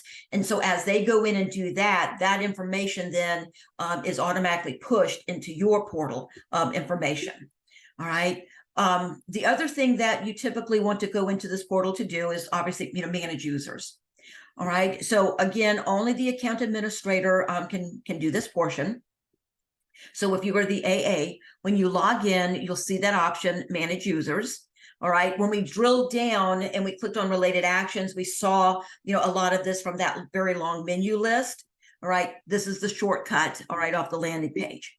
So when we click on manage users, even though it's, it's the one library system, we still have to check the box to the left, all right, to indicate, yes, this is the entity that, I want to add users under. So we check that box, and then it's asking, okay, so what is it you want to do? Do you want to create a new user? Do you want to maybe remove an existing user, or do you want to change permissions? All right, give me just 1 second here. Let me see if I can get over. All right, I have a training site here. I want to show you, because again, the questions that I'm getting right now, it's, how do I know for sure whether or not I have rights to get into the BEAR form? All right, so I'm at a training site that USAC has provided.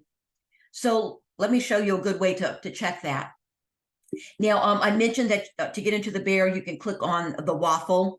All right, you click there and then Epic Invoice, or you'll see there's a shortcut here. All right, Epic E-rate invoicing. Because remember, from this point, pardon me, it does not refer to the BEAR form or the 472. All right, but this will take us there. So when I click on invoicing, now again, if you did file for the Emergency Connectivity Fund, you'll notice this looks very, very familiar. All right, laid out the same way.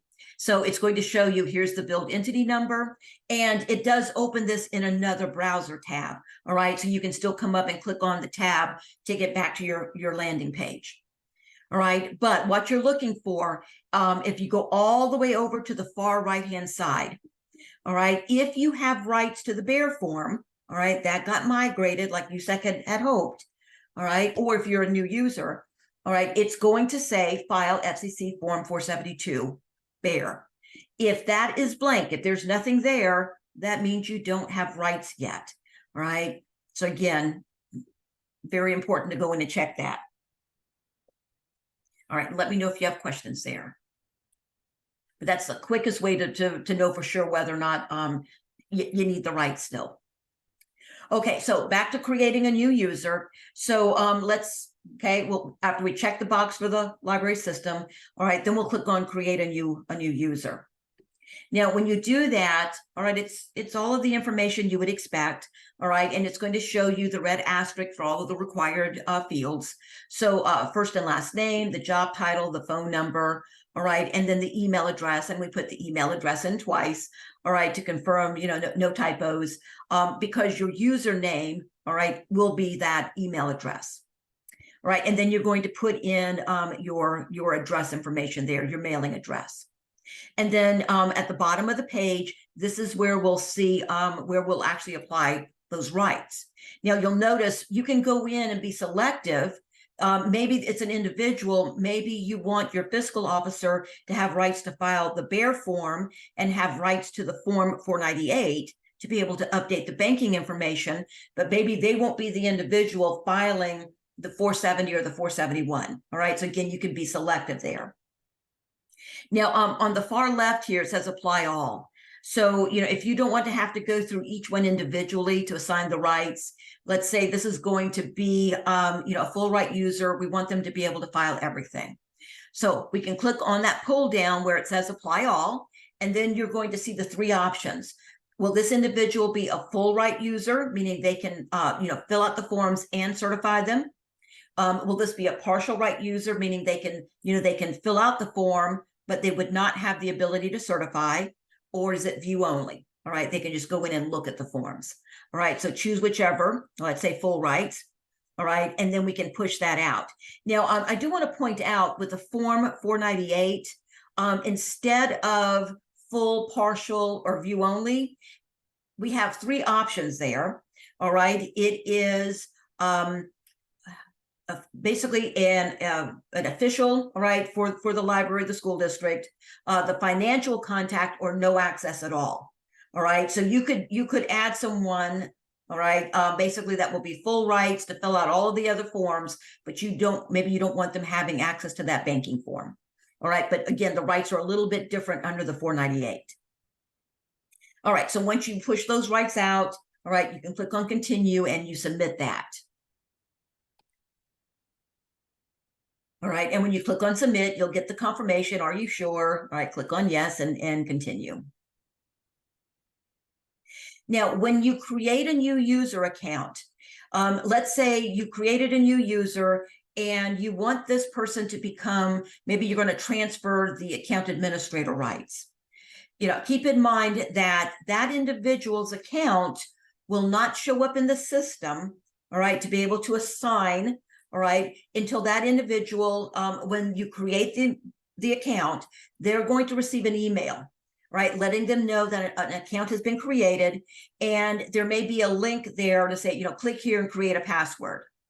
All right, or it may take you, it depends on how quickly you get to that email. All right, you know, clicking to immediately set your password is only active, you know, for a short period of time. So you may click on the link and it'll take you to the sign-in page and you have to click on forgot password. All right, just depends on the timing. But you log in initially, you create your password, you log in, it's going to give you this very, very long page of terms and conditions. You have to go all the way down to the bottom and accept those. All right, once you accept them and you completely logged in, then your account has been completely set up. All right, so then the current account administrator can log back in and then transfer admin rights to you. All right, but they would not be able to do that unless you go through all of those steps, all right, to complete the setup.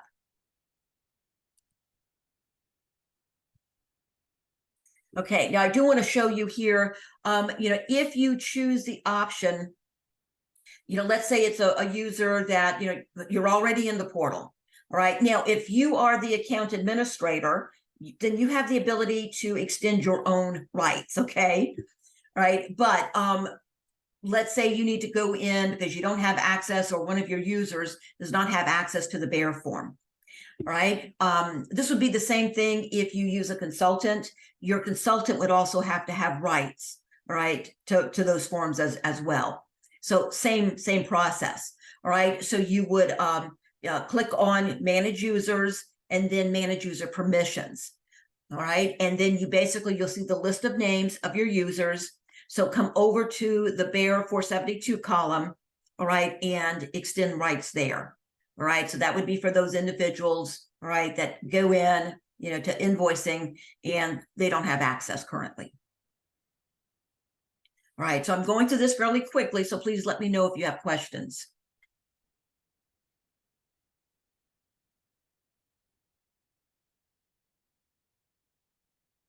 Okay, so modifying account administrator, you know, this is, you know, I made the comment earlier that, you know, each billed entity is allowed to have one AA and only one.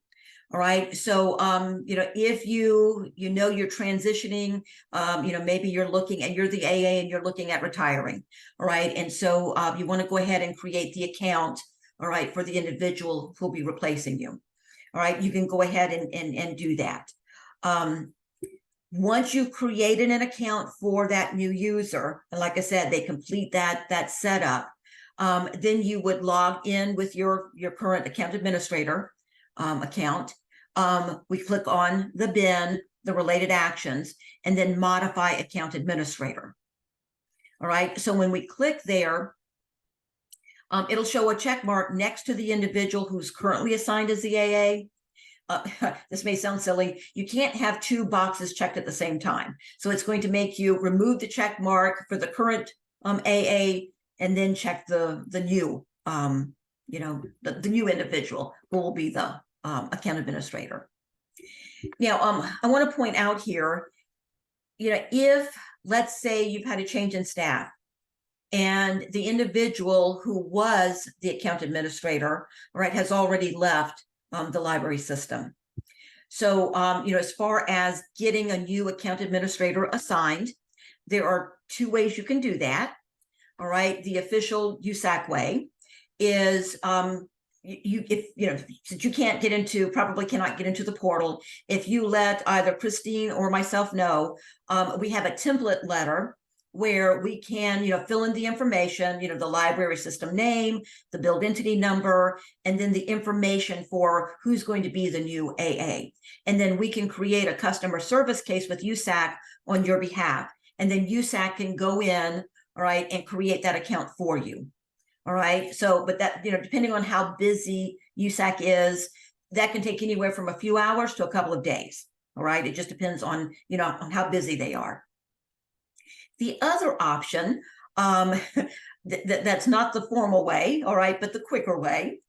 And I hesitate saying this being recorded, but I'm going to put it out there. So, you could, if you have access to the previous AA's email, all right, if you have access to that individual's, old email account, where you could go to the login page, click on forgot password, where you could, put in that previous individual's email address, basically log in as that individual. All right. So you have basically assumed account administrator, that AA role. So while you're in there, you create a new account. All right. Now, you would have to log out. You cannot be logged in twice into the portal on the same computer. All right. So you may have to log out, all right, from that previous AA's account, log in, all right, complete the, that setup, log back in as the previous AA, and then transfer the AA rights to yourself. That's a lot of information. Let me know if that did not make sense. All right. But again, I refer to this as the real world way. All right. The quicker way of getting that transition done. Any questions there?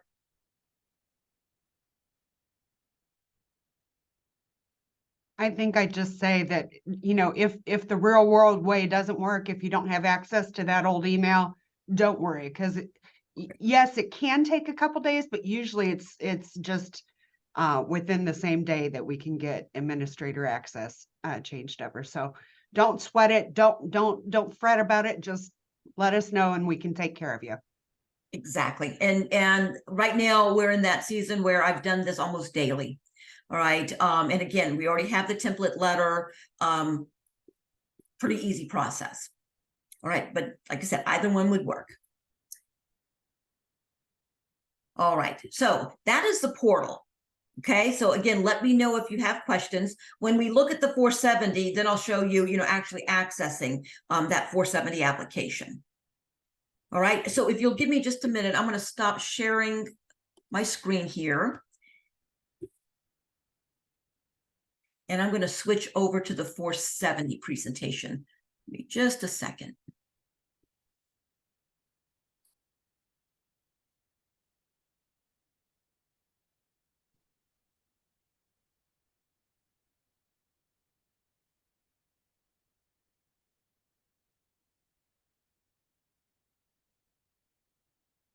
This takes just a little bit of clicking here. Okay. Let's see here. So Christine, are you seeing the Form 470 workshop slide? Yes, I am. And I'm also grateful that we took the break when we did. It just flows nicely this way.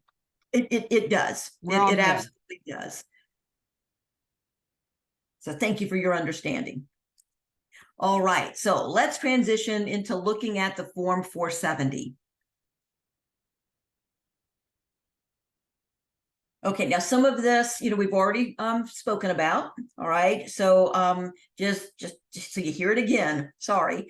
Again, the 470. This is that bidding form. On the same form, you can put Category 1 and Category 2 requests. All right, it's entirely up to you. Or you can, you can split it and file multiple 470s. All right, personal choice. Pardon me. The form itself acts as a request for proposal. That's the whole point of this form. But as I mentioned earlier, you can attach additional RFP documents.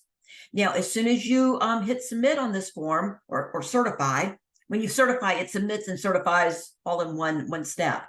All right, but that starts the 28-day countdown, regardless of what time in the day that you submit it. All right, and it's 28 calendar days.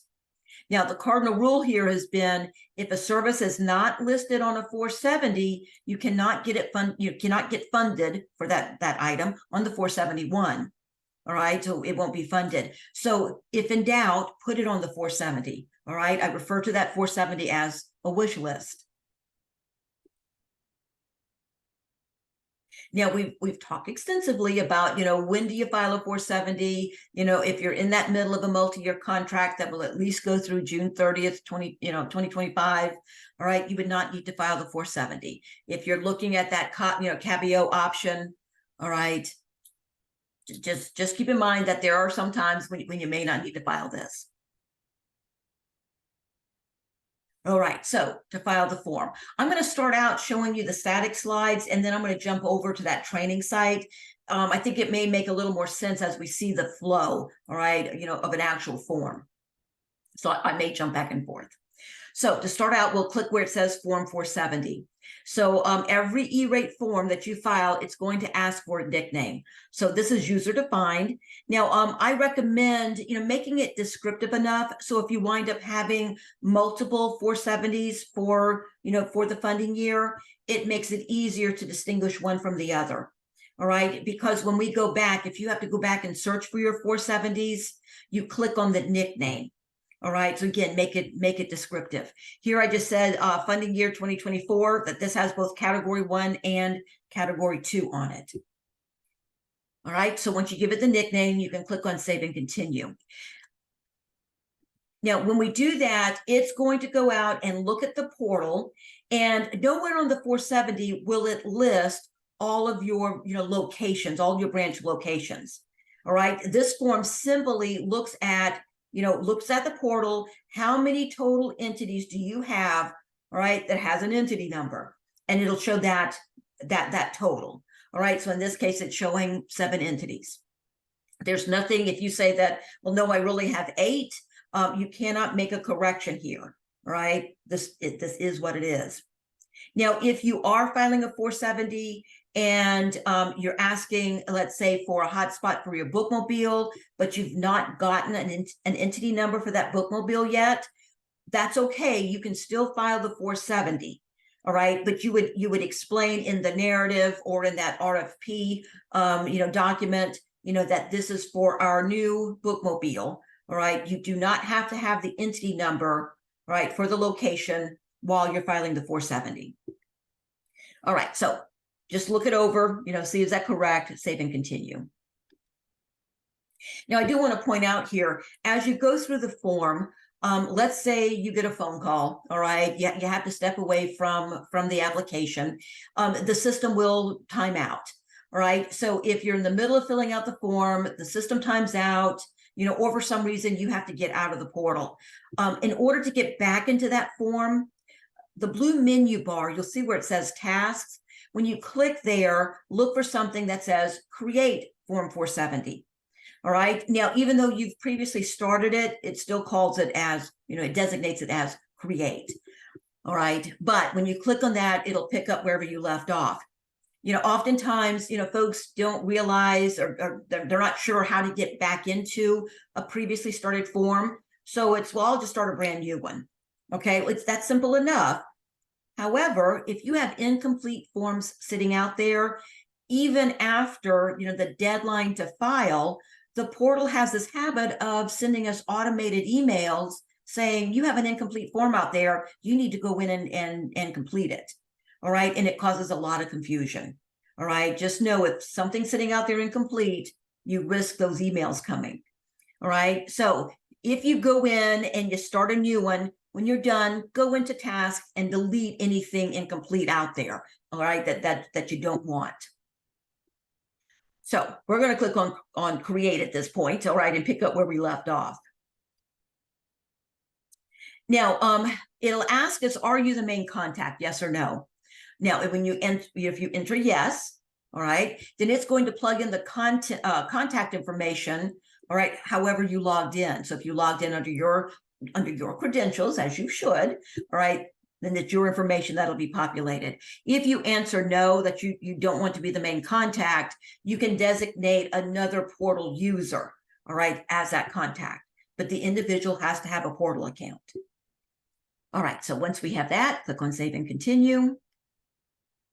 Now on the form, because I mentioned you can put both category 1 and category 2 on the same form. So it starts out by asking us, all right, so which categories do you want, Cat 1 and or Cat 2? So you click on each of those boxes to indicate the category you're applying for. So in this case, I'm going to go ahead and say I'll put both Cat 1 and Cat 2 on the same application. So I check both boxes there and then Save and Continue.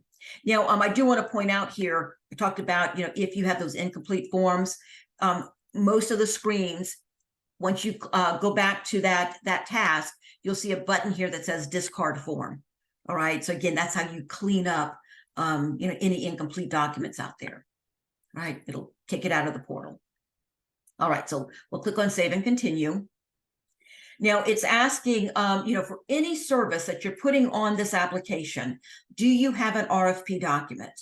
All right. So again, if you're asking for, that hotspot service, all right, for the bookmobile or the kiosk, all right, you definitely want to answer yes here and upload that RFP, all right, for that hotspot. All right. And then also any other, document you might want to upload. So I went ahead and answered, and indicated yes. And I went ahead and uploaded 3 different documents. I have something, a document specifically listing my bandwidth needs for each of my branches. I have the wireless service RFP. And then I have a spreadsheet that lists all of my hardware needs. All right. So regardless of the category, we upload all RFP documents at one time. All right. And obviously, if you don't have an RFP document, you just click on no and continue on. All right. So we get everything uploaded, Save and Continue. Okay. And again, this is, some examples that, I shared earlier. As far as like the addresses, is this a point-to-point? Where do you want this connected? What's the endpoints for the connections? Information on Cat 2, including the or equivalent language. And here's just a sample RFP for a hotspot. Where I just indicated 2 wireless units with data for library, bookmobile, and kiosk. All right. Again, that's enough. That would suffice, all right, to meet the RFP requirement. All right, so once we click on Save and Continue, then it comes back and says, okay, I see that, you're asking for both category 1 and category 2 on this application. So it's going to show under both sides, here are the 3 documents that you uploaded. All right, check which ones are appropriate for Cat 1 versus, any that might be appropriate for category 2. All right, so I've gone through and indicated that. All right, and Save and Continue. And of course, you're not going to see this screen, all right, if you didn't upload anything. All right, now on this version of the form, it did change last year. Previously, if you said you wanted to apply for both Cat 1 and Cat 2 on the same form, you could jump ahead and fill out all the Cat 2 information first. This version of the form, you have to add your Cat 1 services first. Right, then it will present you with the Cat 2 options. All right, so from here, then we start by clicking on Add New Service. Now, when we do that, and here in a second, I'll jump over to the live site, but it starts out with radio buttons.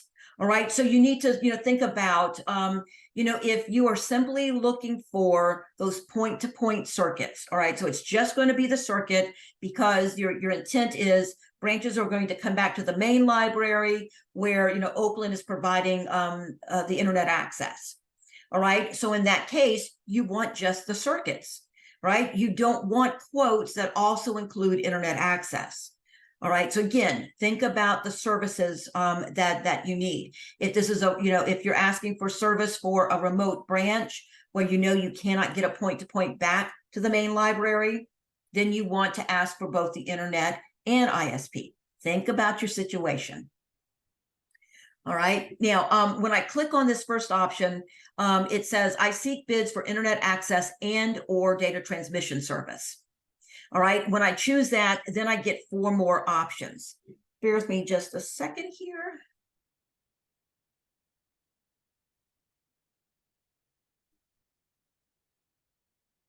All right, I am going to jump in here real quick.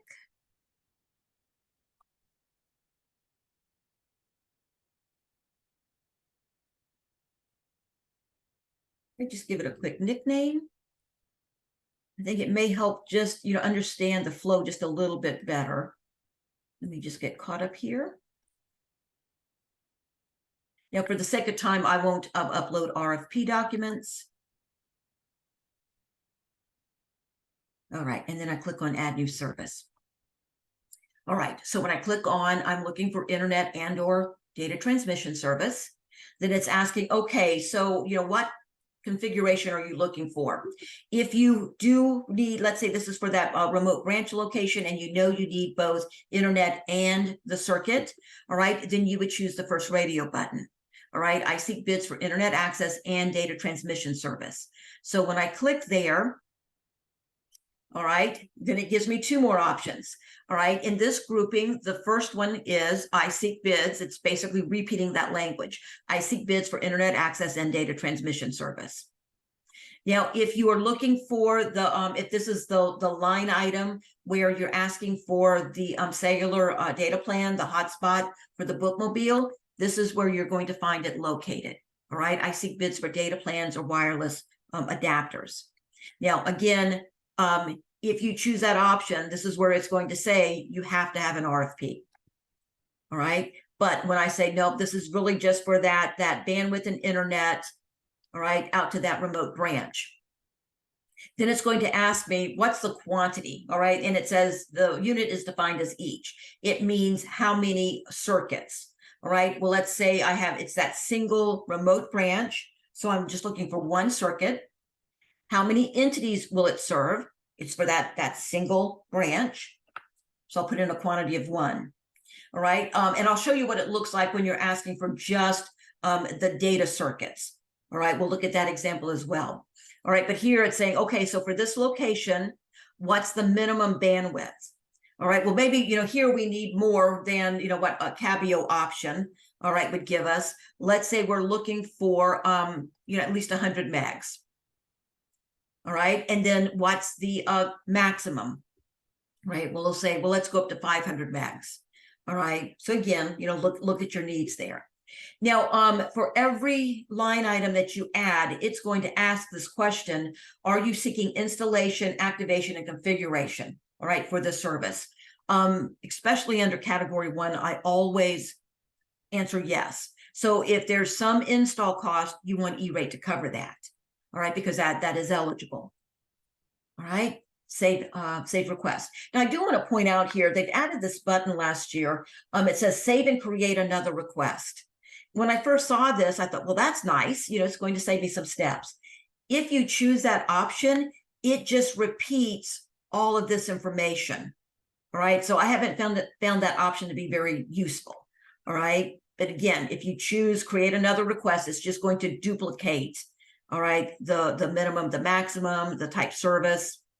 All right, here I'm just going to go ahead and say save request, and I'll add any other request separately. All right, so we've accounted for, let's say, that remote branch where we know we can't come back to main, but let's just do our data circuits. All right, so if I click on add new service, so again, depending on your situation, you may only have one line item, right? Depending on what you're asking for. All right, so I'll click on internet and data transmission. Now, the third option down here, all right, it says I seek bids to purchase data transmission service only. That does not include internet access service. All right, so that's just for those raw circuits, those raw data circuits. I do want to point out the second option. It says I seek bids for internet access without data transmission. I don't see many libraries using that. I see more school districts. Maybe the school district owns the fiber circuits between their schools, so they already have the circuits in place. They just need the ISP only for that piece. Right. Again, I don't see that applying to many libraries. So I'm going to say yes, I want just the data transmission service. Now, when I do that, then it comes back. All right, first option here is simply repeating the previous. The second option, just so you understand, it's saying I seek to lease capacity, a specific number of dark fiber. This is if you're applying for that dark fiber, all right? That's where it's found. I'm going to say I am seeking data transmission only. Now, when you do that, it gives you this red text. And I've gotten a number of phone calls saying, Lorrie, it's giving me an error message. All right. It's not an error message. It's not preventing you from doing something. It's just letting you know that this is a little outside the norm. All right. That, this is, make sure you understand that if you choose this option, this does not include internet access service. All right. Just giving you that heads up. All right. So what's the quantity? So let's say I have 5 branches that I want to connect back to my main library. All right. So I will say the quantity is 5. And it's going to serve 5 entities. Same thing here, minimum and maximum. Let's say I still have some branches that, we're at 100 meg, but the maximum, I want to take that up because, depending on, if this is a 5-year contract, I might need to, upgrade, in the future, if my contract allows for that. So let's take it up maybe even to 5 gigs. All right. Put in an adequate range. All right, to allow you for that increase, all right, if the contract allows, as I said. Now, again, I'm going to answer yes in case there's any install cost, and I click on Save Request. All right, so again, you just keep adding those services. If you want to add that cellular data plan, remember you have to ask for, or excuse me, you had to have uploaded an RFP. I do want to show you what it looks like because it will give you that error message. All right, I am seeking bids and I want a data plan. All right, now it'll show me here you've selected a service that requires an RFP. In order to add this service, please first upload. All right, so then you can go ahead and click on cancel and go back. All right, if you've not uploaded that document yet, because clicking on back will take you back to that upload screen. Okay, so once you're done adding your services there, then you're going to give a description here in the narrative. Bear with me, I'm going to go back to my slides here. All right, so this is, what we were looking at there, just showing you what all these various options, what they look like. All right, that's exactly what we were just looking at. All right, this is what it looks like, the error message for the data plan. Now, if you are applying for that hotspot, it's going to ask for the quantity. All right, so how many lines or how many hotspots? How many entities will be served? Well, if you're asking for 2 hotspots, say 1 for the bookmobile, 1 for the kiosk, all right, 2 entities, you still put in the minimum and maximum capacity. All right, so you look at, okay, so what would this hotspot give me? All right, it's a little more forgiving, all right, when you're putting in capacity there. All right, because not knowing sometimes what would this hotspot, what's that range? I've actually said, okay, this is a 4G hotspot. I put in 4 gigs. All right. And USAC accepted that. And of course, you're going to answer yes. All right. In case there's any, activation fees or that kind of thing. Just so, again, this is everything that we were just looking at. All right. Now, as far as the dark fiber, I'm not going to spend time. I don't think I've had any libraries yet use that.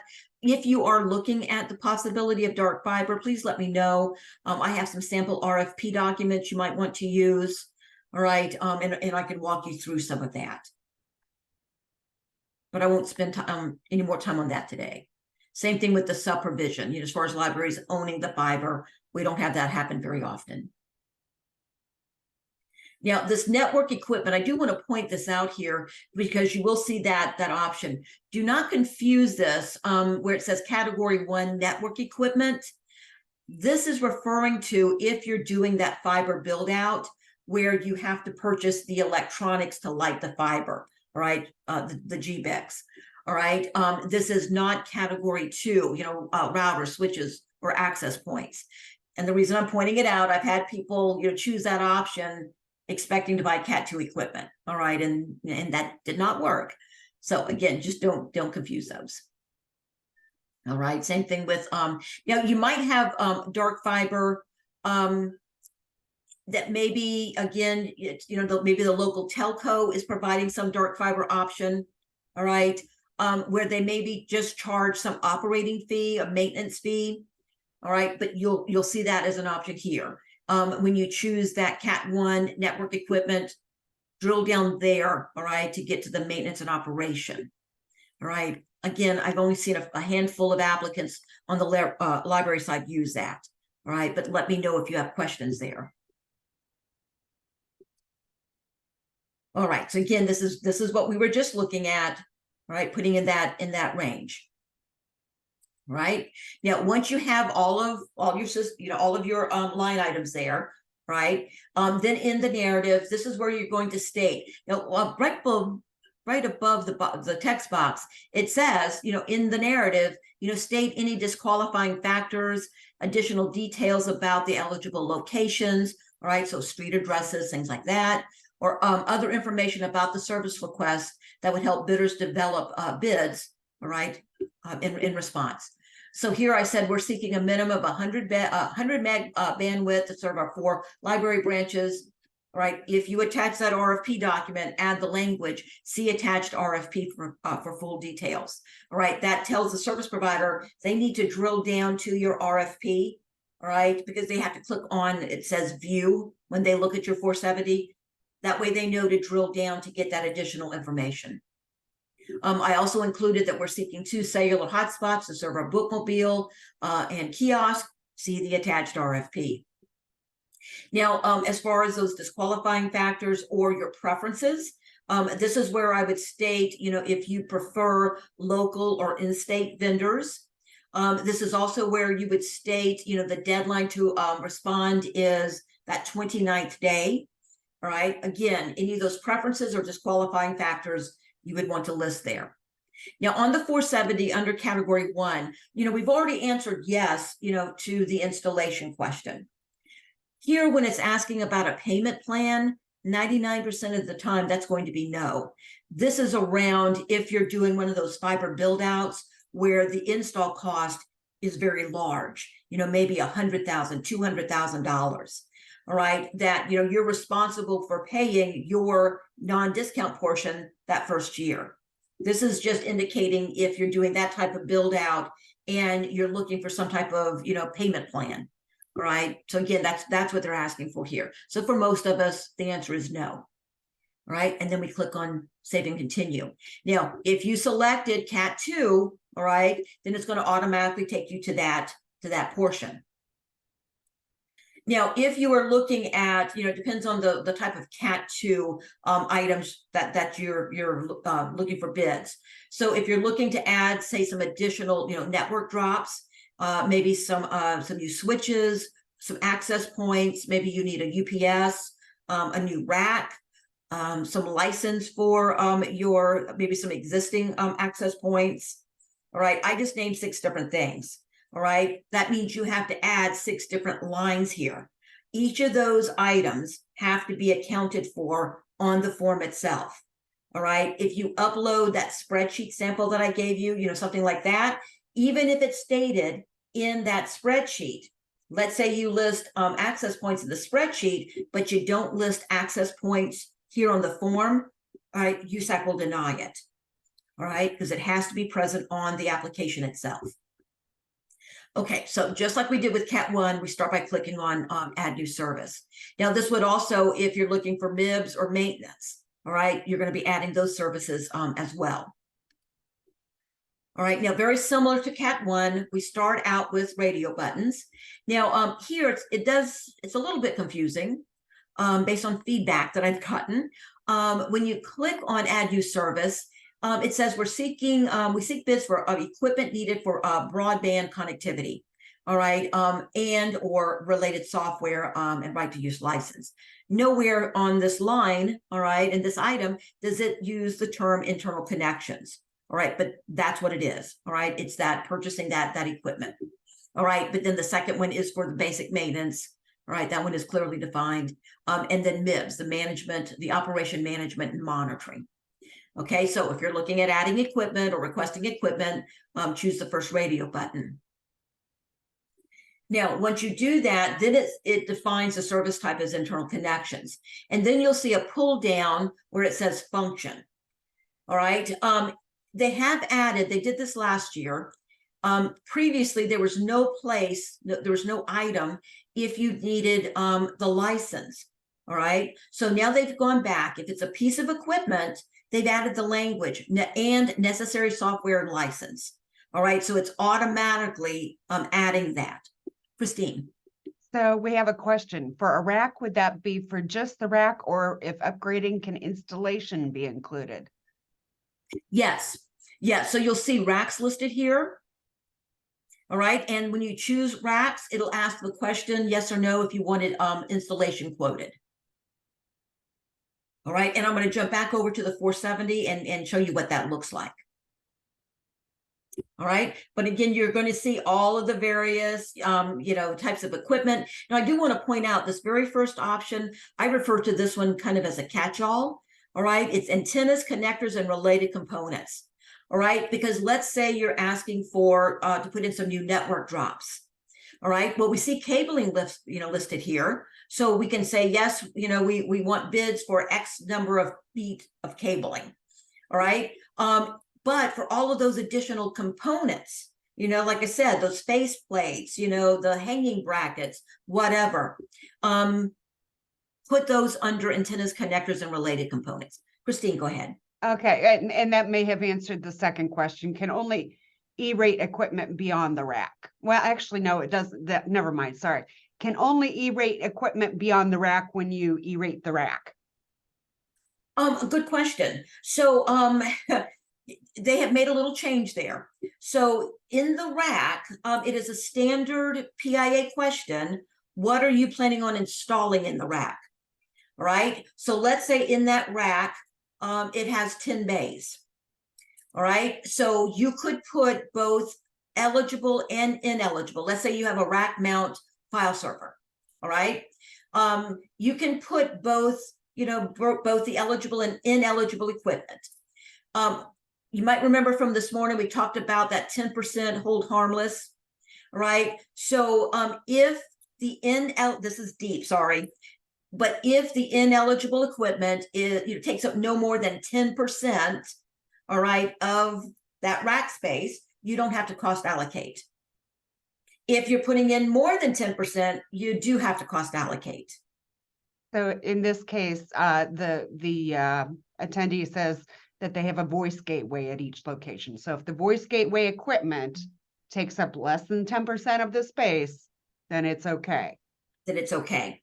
The same rule applies. You'll notice that universal power supplies, or excuse me, the uninterruptible power supply is listed. Same rule applies there. So if you have a UPS that has 10 outlets, all right, if you plug more than, if more than 10% of those outlets are being used by, like the gateways, the VoIP gateways, all right, if it's more than 10%, you have to cost allocate the cost of that UPS for that ineligible component, for the ineligible components. Everything else, the remaining portion of the UPS would be eligible. This is E-rate at its craziest, okay? All right, so again, you're going to see all the various, types of equipment that are eligible. All right, again, I'm going to jump over to the 470. I think it might make a little more sense. Now here, I'm sorry, I'm just going to type nonsense instead of typing out a narrative. All right, and no to the install plan. All right, so we click on, add new service. All right, and I'll click on the first radio button, all right, because I'm asking for hardware. All right, and then when I click on that pull down, we're going to see that list. All right, let's say I'm asking for some cabling, because again, this one's a little strange. All right, let's say you need let's say 10 different 10 new network drops. Maybe it's 3 in one building, 5 in another, whatever. All right, but when you're asking for cabling, it's asking for a quantity. But you'll notice it's asking in how many feet of cabling are you looking for. All right. So do your best estimate. So, my IT background, it's okay. I know Ethernet, you can go about 325 feet. I rounded up to 350. All right. So if I'm looking at, 10 new drops. All right. So 300 50 feet times 10, and then I'll add a little bit more on for a buffer. It's better to have too much than not enough. All right, so put in that estimated number of feet. So let's say, all right, 10,000, whatever. Now for the cabling, I don't have a preference on, the manufacturer for the cabling. If you do, right, you can indicate that. But then it's asking how many, and I'm sorry, the default there is no preference. All right, but then how many entities will be served? Well, these are drops that will be in, let's say, 3 of my branch locations. All right, so 3. Now, if you want a quote, if you're going to pay someone, all right, to install these drops, then you definitely want to say yes to the installation, all right, to get that install cost covered. All right, and then I click on save and continue. All right, so now we'll see that line item there. All right, so I'm going to go back. Well, I want all of the various components covered, right? The faceplate and so on. So I'm going to go back again, click on that first radio button, and I'm going to click on antennas, connectors, and related components. This would also be, depending on the manufacturer of access points. I know like Cisco or Meraki, you can buy the antennas separately. All right, that would also fit here as well. All right, like I said, this is kind of a catch-all. Now here, because this is, there are components that I'm looking at for this cabling project, I'm going to leave it at no preference. And then I'm going to estimate, how many components per drop do I think I'm going to need? All right, again, estimate high. All right, let's say I'm thinking, maybe 250. All right, just put in a number there. All right, and it's going to be for the drops in those 3 buildings. And yes, if there's any install cost for this cabling project, I want that covered. All right, so again, that's how you would ask if you're putting in network drops. Now, if you are putting in network drops, I mean, you could upload a copy of a floor plan, all right, that would indicate, the size of the building, mark off where you want those drops, something that would allow the vendor, to give you a reasonable quote. The better option, though, would be require a mandatory walkthrough. So they have to come out to your buildings, all right, do that walkthrough, because they're going to look at, what's the condition, what type of walls, what type of ceilings, do we need a lift? Am I going to be able to run this through a drop ceiling, or am I going to need surface mount? So lots of questions, all right, lots of information they're going to need to put these drops in. So if you do that mandatory walkthrough, all right, I mentioned this earlier, it also saves you when you're evaluating bids, because if you make this mandatory and you get those quotes from vendors that never show up, you can disqualify those quotes. All right, so again, just best practice. All right, so then here we would just continue. Let's say I want some access points. All right, I come down to wireless access points. I put in the estimated quantity. Let's say I'm looking at 20. Now, again, do your best estimate. It's okay to be a little high. All right, it's better to be, high than not enough. Now, if you realize, okay, I put in 20, but I really need 22, that's okay.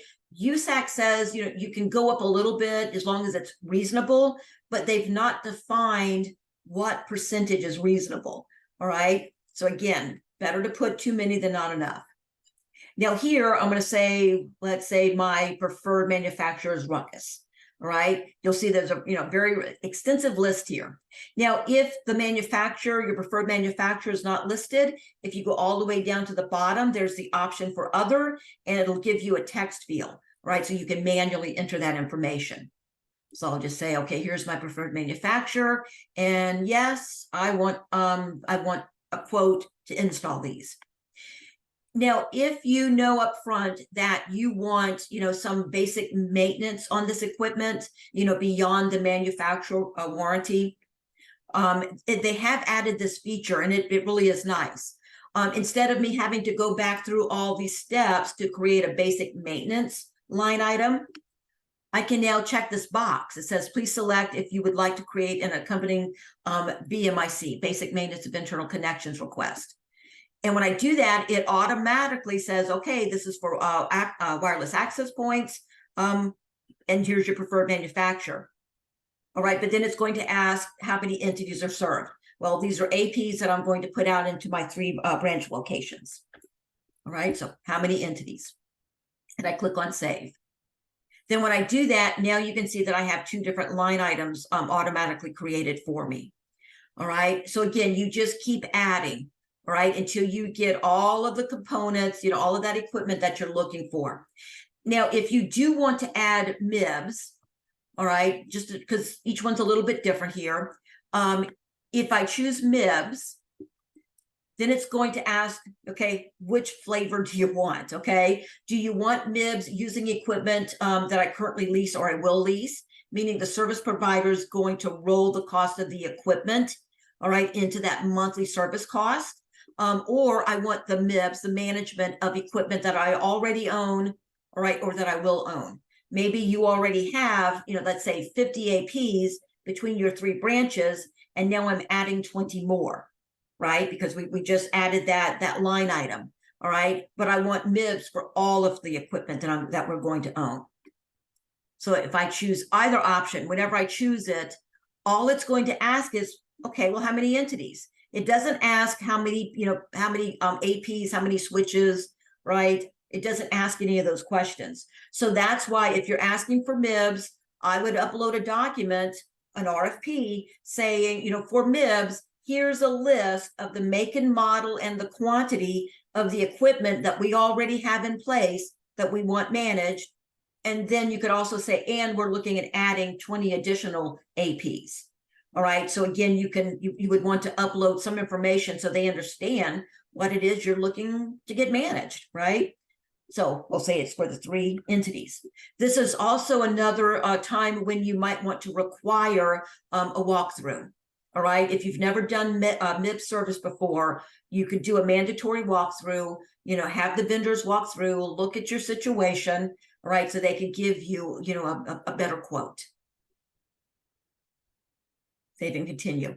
Now, again, if you're asking for MIBS and, while you're asking for the quote, it's perfectly fine to include in that RFP document or here in the narrative that we're also asking for MIBS for that management, that operation of our ineligible equipment as well, our file server, our file server, our print server, X number of, desktops. All right. So it's perfectly fine to go ahead and get the quote for both the eligible and ineligible. Just make sure that the service provider splits the cost out. Here's the cost for the eligible equipment. Here's the cost for the ineligible. All right. So again, you would just keep adding those services. Now let me jump back over here. All right. So this is everything that we were just looking at. Right. Now, I do want to point one thing out here. Depending on the manufacturer, all right, depending on the brand of access points, or it could be tied to the controller, all right, where it requires those right to use license. I want to show you how to ask for the license renewal. Because if you already have the APs in place, all right, but maybe your 3-year license subscription, all right, needs to be renewed. So the way because there is no option in that pull down that says just license. All right. So the way you would ask for that renewal is you choose the piece of equipment that the license is, that the license would be tied to. So let's say in this case, it's my access points. All right. So I choose that where it says access points and necessary software and license. When I come to the manufacturer, though, do not choose a manufacturer. Go all the way down to the bottom and choose other. Then you'll see that text box, all right? And then you can manually enter. So in this case, I said, we're seeking license for our existing 100 Meraki AP, MR42 APs. All right, so I would put that in there. All right, so just be descriptive. You could also extend that out to say, we seek a minimum of 3 years. You can say, we're looking at pricing for both 3-year and 5-year, if you want to do that comparison. All right, just explain what it is that you're looking for. Now, I would also answer yes there. So if there's some configuration or activation fee, you want that covered. How many total APs are you looking for license for? All right, so let's say I have a total of 100. Now, when we're asking for license renewal, all right, you want to make sure, is this really just, an extension of my right to use license? Some manufacturers with that renewal, because maybe the manufacturer warranty has run out, that they'll bundle in some type of maintenance along with the right to use. All right, and you don't know that sometimes until you get the quote back. So this is USAC's recommendation, because if it has maintenance included, all right, you're not sure which service type, which service, subcategory does this fit under. So USAC recommends asking for the renewal license on the 470 under both internal connections and basic maintenance. So that way, when you go to file the 471, let's say you go ahead and on the 471, you say, yeah, I'm pretty sure this is internal connections.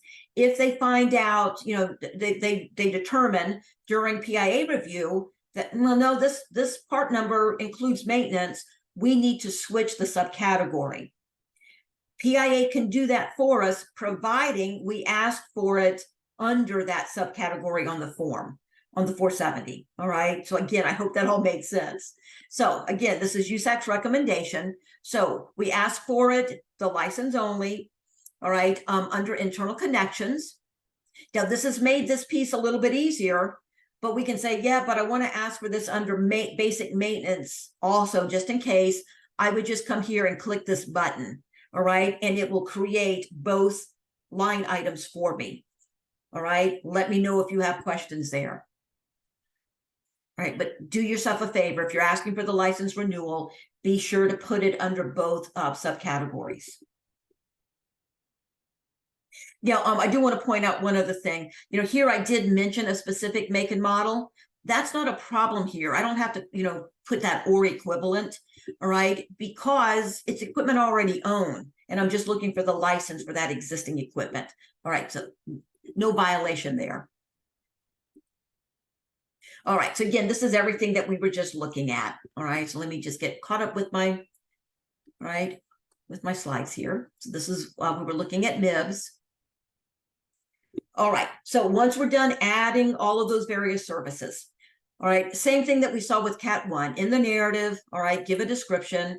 So if you did not upload an RFP document, listing some of that information, put it here in the narrative. All right, but I indicated, we're seeking access points and network drops for each device. See the attached RFP document or the list of addresses, floor plans, right, whatever information I uploaded. Now, I added, if bidding on the cabling project, a site walkthrough is required in order for you to bid on, for your bid to be considered. Scheduled dates for walkthroughs can be found in the RFP. So if you're going to do the mandatory RFP, make sure you have a sign-in sheet. And I also recommend doing at least 2 days. All right. So if something comes up, bad weather, all right, you've got that backup date. All right. But definitely set dates, because if you just say, you're required to do a walkthrough and you leave it wide open, you could be entertaining vendors, conducting walkthroughs on a daily basis. All right, depending on the scope of what you're asking for. So I would limit it to 2 or 3 days. All right, but again, if that's going to be a disqualifying factor, be sure to put it in the narrative. All right, so again, various suggestions there. All right, so once you have all of that in the narrative, click on Save and Continue. Now it does ask, is there a technical contact person that you want to add? All right, so, in the very beginning, we indicated, are you the main contact, yes or no?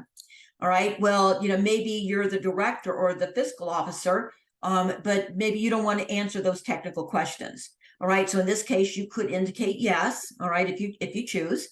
Now, the technical contact does not have to have a portal account. All right, if they have a portal account, you can click on Search Epic. All right, and find that user. Otherwise, just click on Enter details manually. Now, again, I want to point out, because in some cases, I've seen this on the school district side, but as on the library side as well, where maybe you contract with a service provider, all right, for your tech support. All right, if that person is employed by the service provider, they cannot be listed on the form. That's considered a conflict. All right. So again, if you're contracting for that tech support, do not add that person as a technical contact. All right, save and continue. Again, it's the kind of things I've seen, people get denied funding for. Now we get this question, as far as state and local procurement requirements, provide any local requirements there, but also restrictions or how or when you want service providers, to contact you.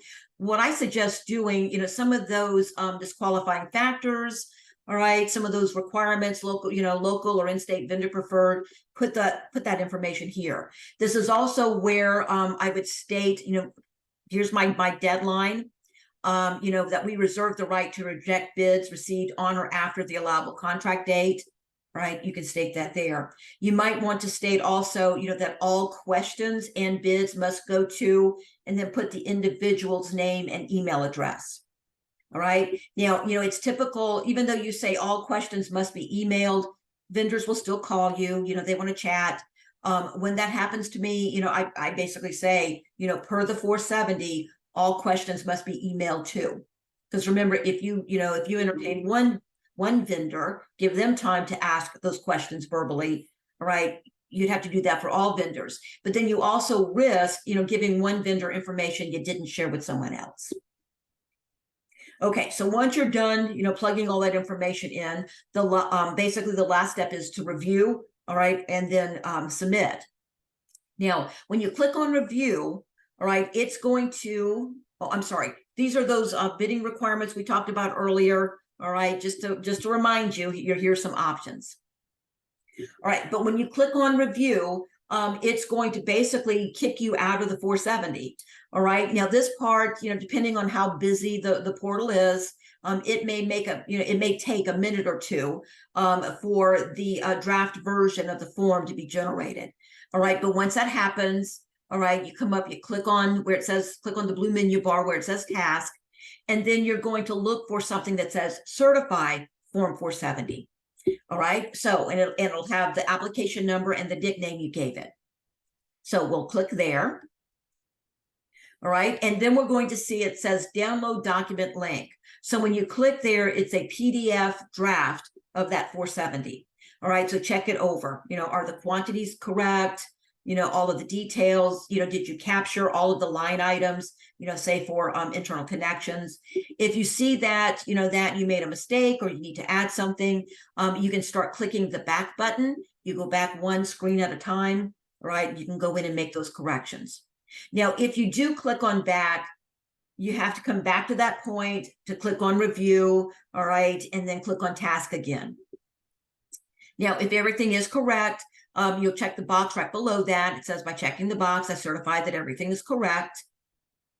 All right. And then you will have options here. Now, if you're a full right user, you're going to see the option to either send for certification or continue to certification. Send for certification means it's going, maybe you're not comfortable with making the certifications. It will send it to any other full right user in the portal. All right. But if you're comfortable with, completing it, you can go ahead and click on continue. Now, if you're set as a partial user, you're only going to have the option for send for certification.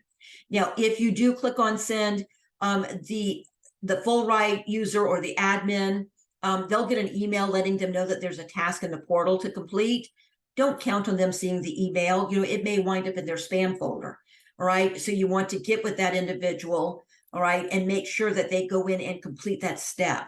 And I'm stressing that because I've seen applicants lose funding, thinking that the form had been certified and it really hadn't. All right. So again, make sure that is completed. So I'm going to go ahead and click on continue to certification. When I do that, I get the pop-up. Do you want to proceed? All right. So I'll indicate yes.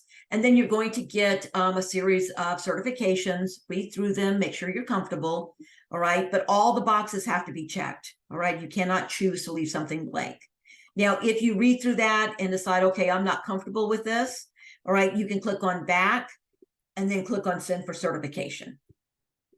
Okay, so once you have everything checked, you click on certify, you get the pop-up, here's the penalty for false statements, all of that.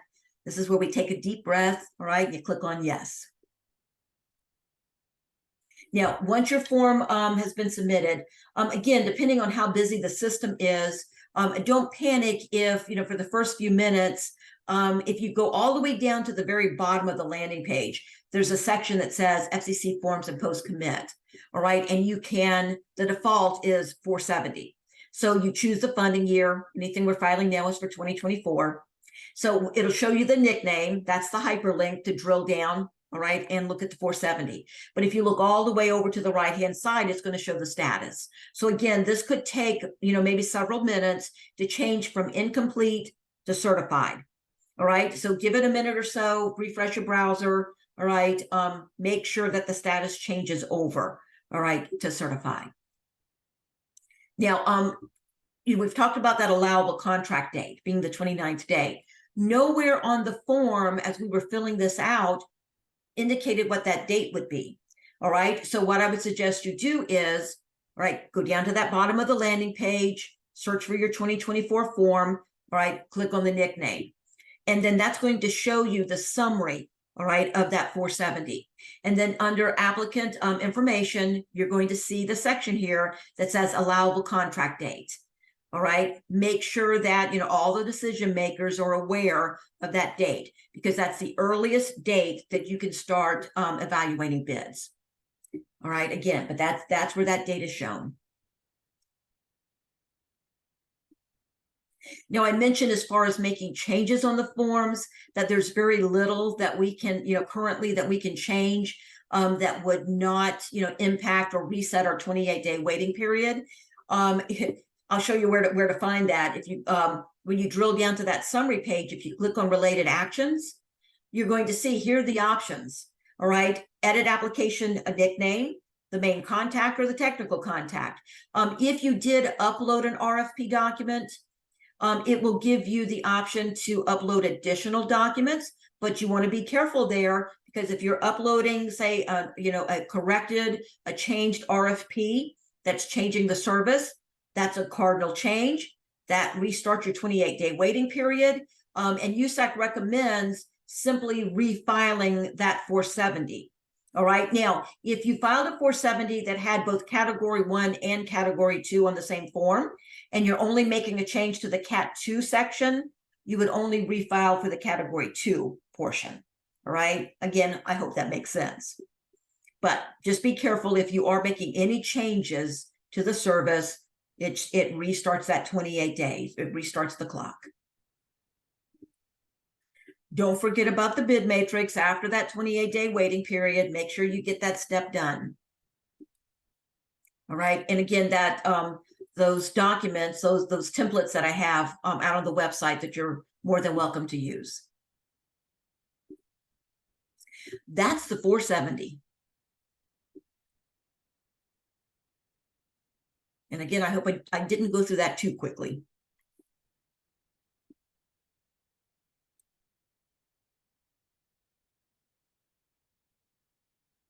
Right. Are there any questions? I am not. Oh, here we go. Are all vendors required to have a spin? If so, how do they get one? I'm thinking of local companies who might want to bid on installation of access points and wired network drops or basic network maintenance. That's a great question. That's a wonderful question. So any vendor that wants to participate in E-rate, they have to apply to get a SPIN, a service provider identification number, right? And, you can give them my contact information. I have created a simple little guide, all right, a slide deck on, what they need to do. So yes, they can certainly apply to get that SPIN. Now, it can take a little while because service providers, in addition to filling out the E-rate form, all right, for the SPIN, service providers are required to go to that sam.gov site and apply there. So they have to do the sam.gov piece first, all right, in order to fill out the E-rate form for the SPIN. So it can take a little while, but yes, I would definitely reach out to your local vendors and encourage them to apply for that identification number. All right. And like I said, give them my contact information and I can kind of guide them through a little bit. Now, just so that you're aware, all right, because again, this can take a little while. So, if you want to go with the local vendor, they give you a quote, you're to the point where you've waited the 28 days, you're ready to file the 471, but they don't have a spin yet. Toward the end of the 471 filing window, USAC gives us a temporary spin number to use. Okay, and it really is a help. So what you would do is you would upload that local vendor's quote and then plug in the temporary spin. All right, so that gives them a little more time to get that process complete. But certainly the sooner they start it, the better. And a Yes. SAM.gov registration is a little bit of a pain the first time you do it, but it can be useful in a lot of different ways, not just Yes. E-rate. So yes, I strongly recommend, that they go out and get that number. Same thing with all the if you've not, as a library system, if you've not gotten that yet, you really need to do that. yeah. Our attendee says thank you. Thank you, everyone. Now, I did not mention, I talked about when you click on review the 470 and it gives you that PDF draft version of the form. All right. If you get that, if you want to shoot me a copy of it, just send me an email. All right. Send me that document. I'll be glad to look it over. All right. See, are there any glaring errors on it? All right. Silly comment, but send it to me before you hit submit. All right. Because I've had that happen. People submit their form and then send me the form to say, hey, does this look right? And then there were issues and then they had to refile.